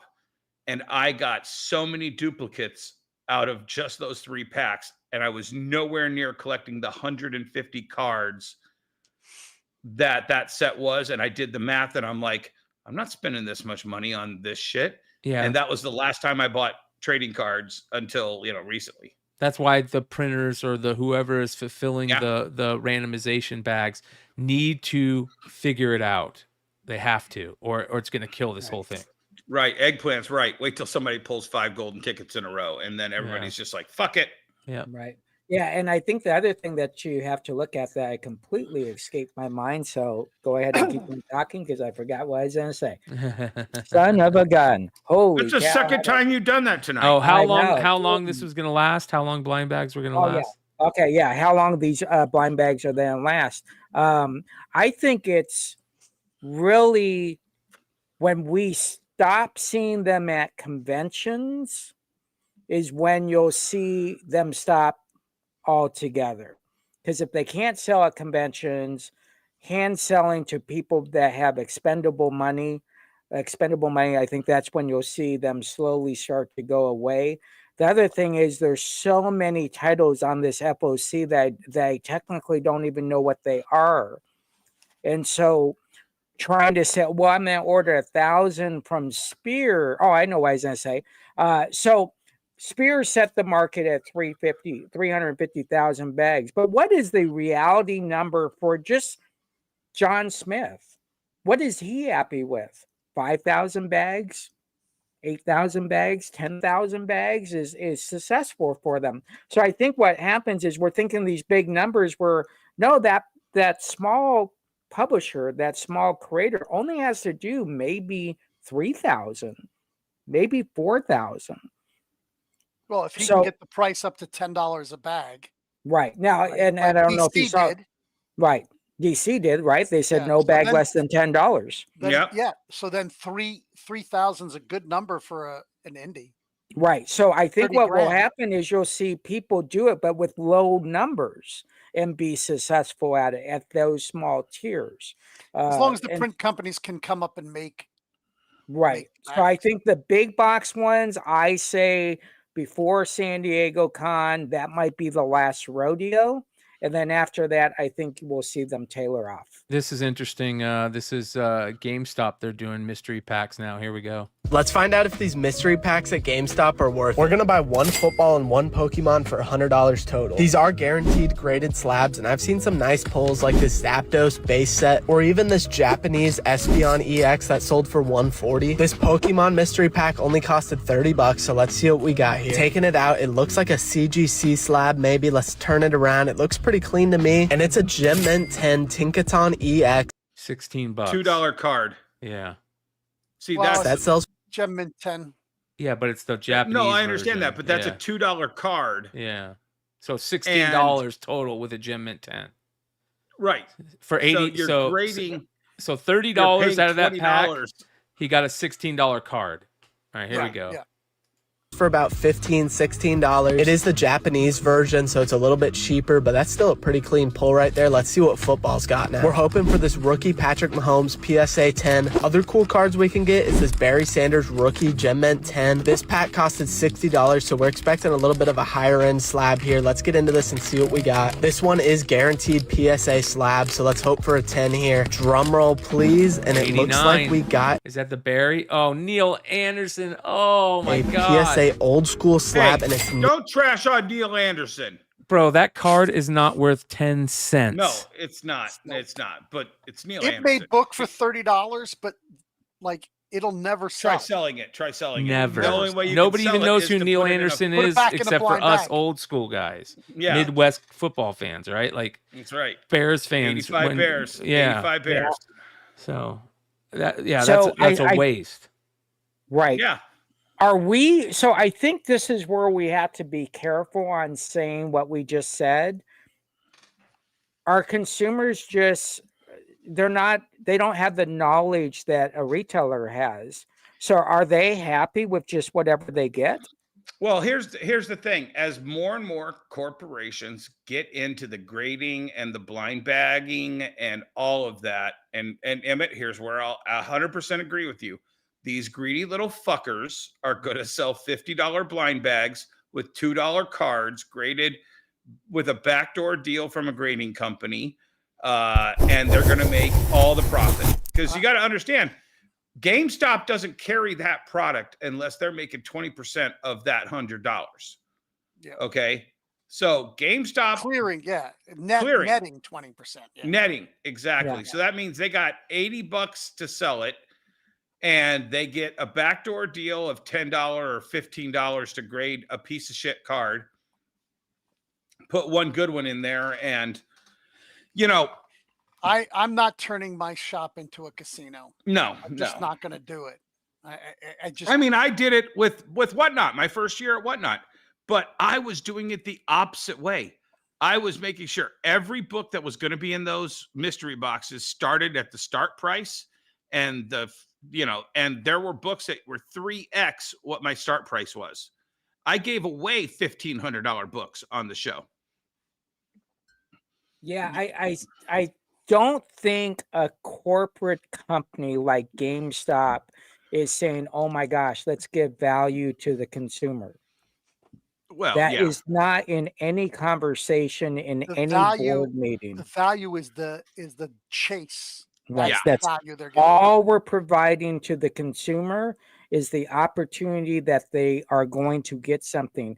They're not saying, "Oh my gosh, let's make sure they get value. Let's make sure they get 100%." I showed you last week. My son waited in line an hour at New York Comic Con for a free chance to win a PSA 7 1993 Marvel card worth a penny. With plus a $20 PSA grade on it, and that's Card.io or whatever that Card.io is. Yeah. But that's a business model. They're making $600 million a month. Is that what they're making, Brian? Oh, it's crazy. Courtyard.io with comics, cards. Yeah, it's crazy. Yeah. So. Yeah. So I think the consumer, somebody from that company's going to jail. At some point. I don't think so. Yeah. No. Oh yeah. There's some backdoor shit going on there that somebody's going to end up going to jail for. We'll see. I don't know. They're buying back at 90%. Yeah. So so just so they can not have to, if you don't want the piece of shit you won, they'll buy it back at 90 cents, and the people are re-upping every time just to get more draws, but they can constantly just automatically sell back. Yeah, it's still gambling. Well, yeah, it is. It is gambling. You're losing 10%. You don't know what you're getting. Well, I'm sure a company making $600 million a month has a lawyer to tell them how to set this up on an offshore shell account in a state that allows this, and that all, the giant terms of service before you click and give them a credit card says you agree to all this stuff and arbitration in the state of Connecticut and whatever, it's not illegal if they're doing it on that scale. Yeah. Enron was a huge company that also had tons of lawyers and tons of money. Right. Yeah. People went to jail. You're selling intangible product based on it technically being tangible. I mean, that's kind of genius, right? Yeah. I didn't say it wasn't smart. Right. It's just kind of like if you're buying oil, right? I'm buying 100 barrels of oil. They're not delivering that to your house every morning, right? Right. Actually, they do. Did you ever hear about that? I'll be right back. on the commodities market, if you buy too much of something and no one buys it, they actually deliver that shit to your mansion. This was back in the 80s and 90s where people, and they would be like, yep, you're taking possession of it. You bought it. You have to sell it to get rid of it, or they deliver it. That's funny. All right. Let's see here. Anything else that you guys can think of this week? Excellent show tonight. I think overall, one of the things that I've noticed since New York, and I've noticed it for a while now, but I think New York has really opened my eyes to it, is that over the last year or so, comics has been really fucking fun. I will say that. Yep. Comics has been much more fun in the past year than it has been in the past 5 years for me. I mean, I'm out of it for the most part. I mean, I enjoy the people in it and I enjoy seeing them, but I'll tell you what, I've never had more fun in the last year to 3 years of doing my new concept store. Every person that buys a comic, I mean, not every, I don't get a chance to talk to everybody, but every once in a while I'll be like, oh man, why are you buying that? Oh, I love Nightwing. I love Jason Todd. I just want to have something on my shelf. They don't care that this writer got canceled or this writer got fired. What the sales are. They don't know them.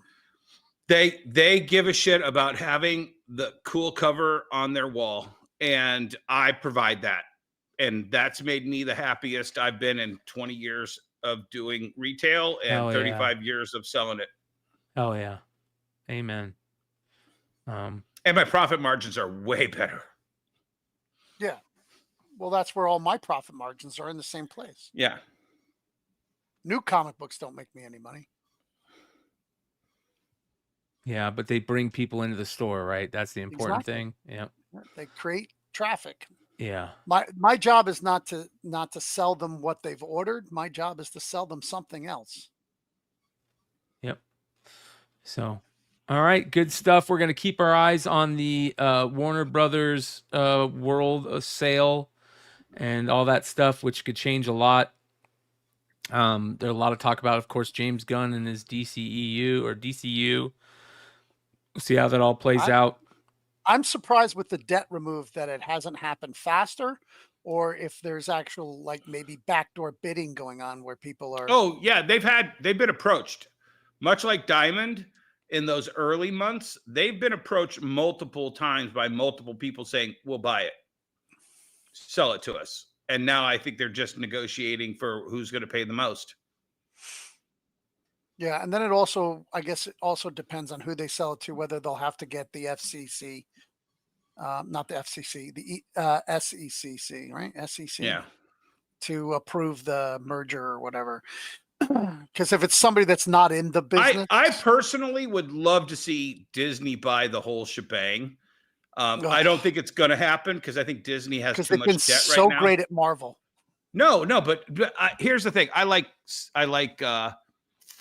Disney started because the Warner Brothers were greedy pricks, and then Walt started Disney to compete against a giant titan at that time, and he built it to the point where he became a greedy prick. And I just think there's some kind of symmetry in the universe of Walt's company buying the Warner Brothers company and putting it under heel. I like that. That's me. I'm not surprised. Good stuff today, you guys. Great show. We'll be back tomorrow for another Wednesday night review. Come hang out with us. We'll see you there. And much love. I'm going to spend the rest of the night continuing shipping. I want to say thank you to everybody that has bought whatnot sales from me the week before New York. That stuff is heading out. Half of it's already out. The other half is heading out in the morning. And everybody that bought Elvira Harley books, the Sveta Shabina books from us, you should start seeing that stuff show up in your mailbox if it hasn't already showed up over the next couple days or next week. Brian. I know you're in countdown.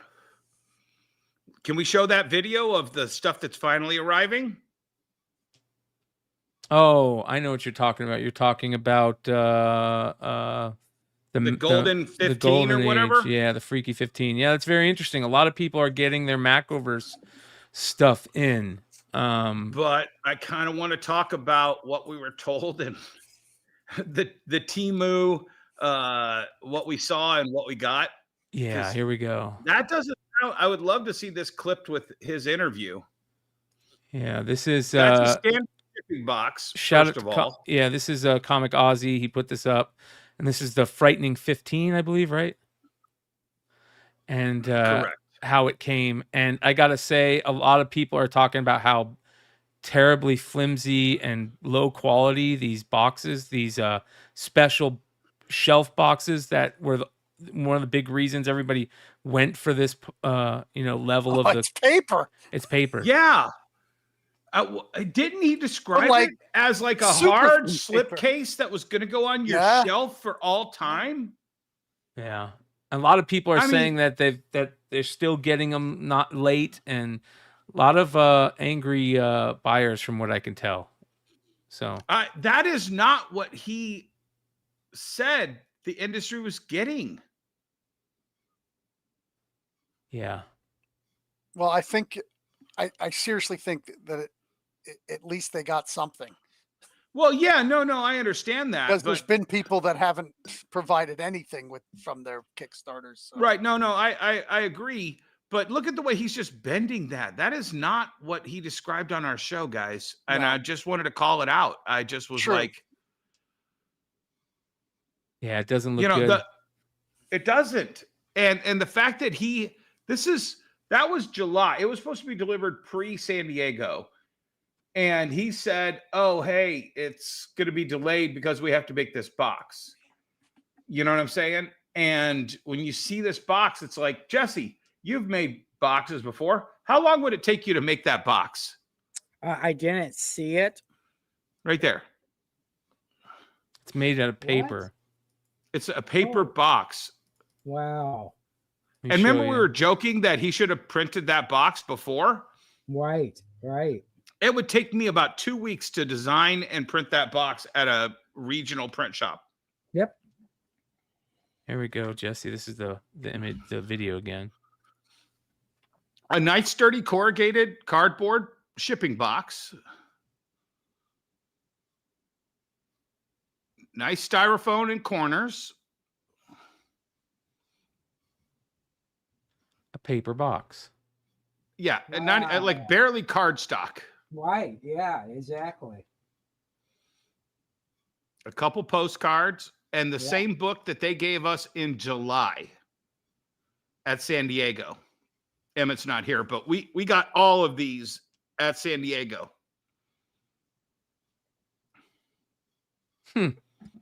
Yeah, that's a box that you could go to Office Depot. Oh, yeah. Technically, and just say, okay, here's the box. I just need this printed on top of it. Yeah. But yeah, that's a very, very flimsy box to be putting that many. But didn't he describe it as like a permanent slipcase that you would put on your bookshelf full of all of these? If that had come in a slipcase, that you pulled that out of a slipcase, and isn't the box side supposed to have some kind of like connecting cover? I don't even see, I don't see anything connecting on the side. I don't know. I just feel like I want to watch that episode again, Brian, just so I could see what he told us. Yeah. Because I don't think he delivered personally. Yeah, a lot of people I wanted to like the guy. Yeah, I felt like he did a good job coming on here, and I was really impressed with how he handled it. But the problem is that a lot of people feel like this is lacking in quality and what they were told, and that is a big problem. You don't want to do that on Kickstarter because it means people just won't be back for the next one. So the books look good. Yeah. Yeah, I think it's about presentation on a Kickstarter. 1000%. Everything needs to look good. And also the fact that this guy has to dig down into the bottom of the box to get the next issue out, etc. It's technically the box that you get your envelopes in. Yeah. That's the box that this box is. Yes. Yeah. Yeah. So that was it. I just wanted to pull that up as we were saying goodbye. Great call. Sometimes, we got to be reminded about this stuff. If there's anything that you guys want us to talk about or in the future want us to, key in on, drop a comment. Let us know. We'd love to hear it. If you're a brick and mortar shop, we'd love to hear from you. Jesse, you got one last thing there? Yep. All right. I picked up 4 things today. Well, 3 things, 4 things maybe. So I picked up this Youngblood Vogue.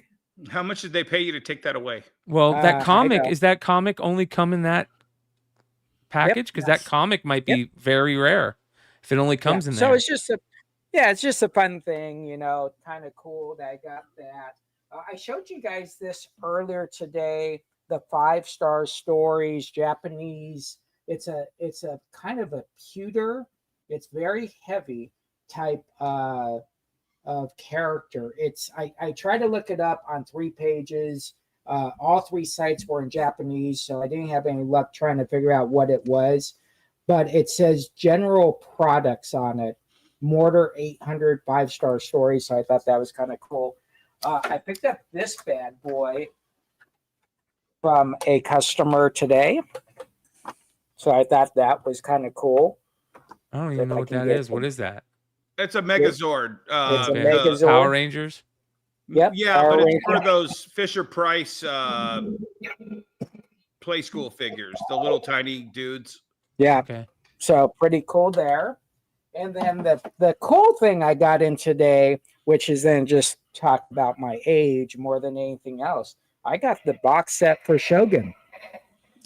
Very nice. So I was very excited about that. They had comics. I'm like, I don't care about your comics. How much do you want for everything for the show and with the Shogun with it? And so that was my 4 pickups. Man, nothing special, but cool stuff. Very cool. Chamberlain was the man back in the day. Yeah, this was if it's so cool to watch this movie because it's really written very well, and you got to know every single character in here. Yeah. And so it was very cool. I'll watch and then he crushed everybody, every woman's spirit when he came out. Right. Yeah. So he was the firstborn. He did the original Jason Bourne movie. Oh, did he?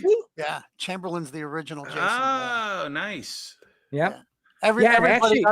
Everybody under 40 will not know what the fuck I'm talking about. Yeah, no, yeah, exactly. Yeah. Like 1970 something.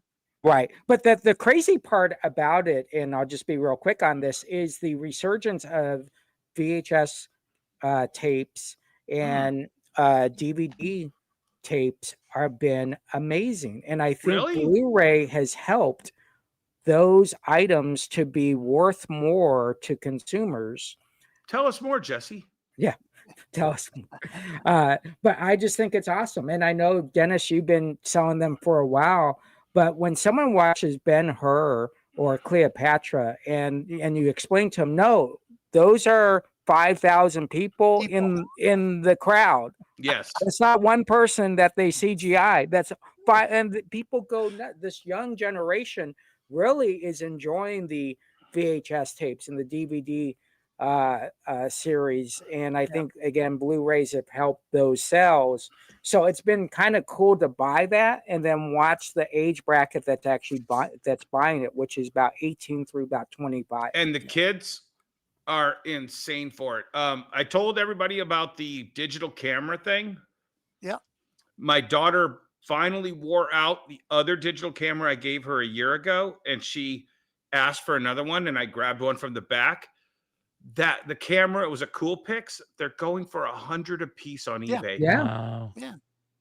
Yeah. And they went from $5 at Goodwill 5 years ago to $20 or $30 a year ago to $100 now because they want to take old grainy pictures with a camera. That's crazy. I've been selling them for $100 for about 5 years. Oh. Yeah. The trying to buy a VHS player right now is ridiculous. $300 and up. you want the Go video. So that's the VHS DVD recorder. And actually, did you hear? TiVo just shut down the server. I saw that this week. That. Yeah, I heard Hulu. Isn't Hulu going to go? Is Hulu really? going too? I heard that. I thought Hulu's the one where you can get wrapped into Disney. It's on Disney Plus now. Yeah, or you can get Hulu with Disney Plus and. No, we're talking the digital recorder services, Brian. Back in the day, you had to subscribe. Like a hard drive. Yeah. Yeah, you had to subscribe and connect to be able to save it and play it back. Wow. And actually, that big physical media collection I just bought with like the 50 different components, right? He still had, my daughter was blown away because we're playing these systems, and he still had episodes of Friends recorded. So you could go through all the stuff that was saved on his, his DVR. His DVR. That's funny.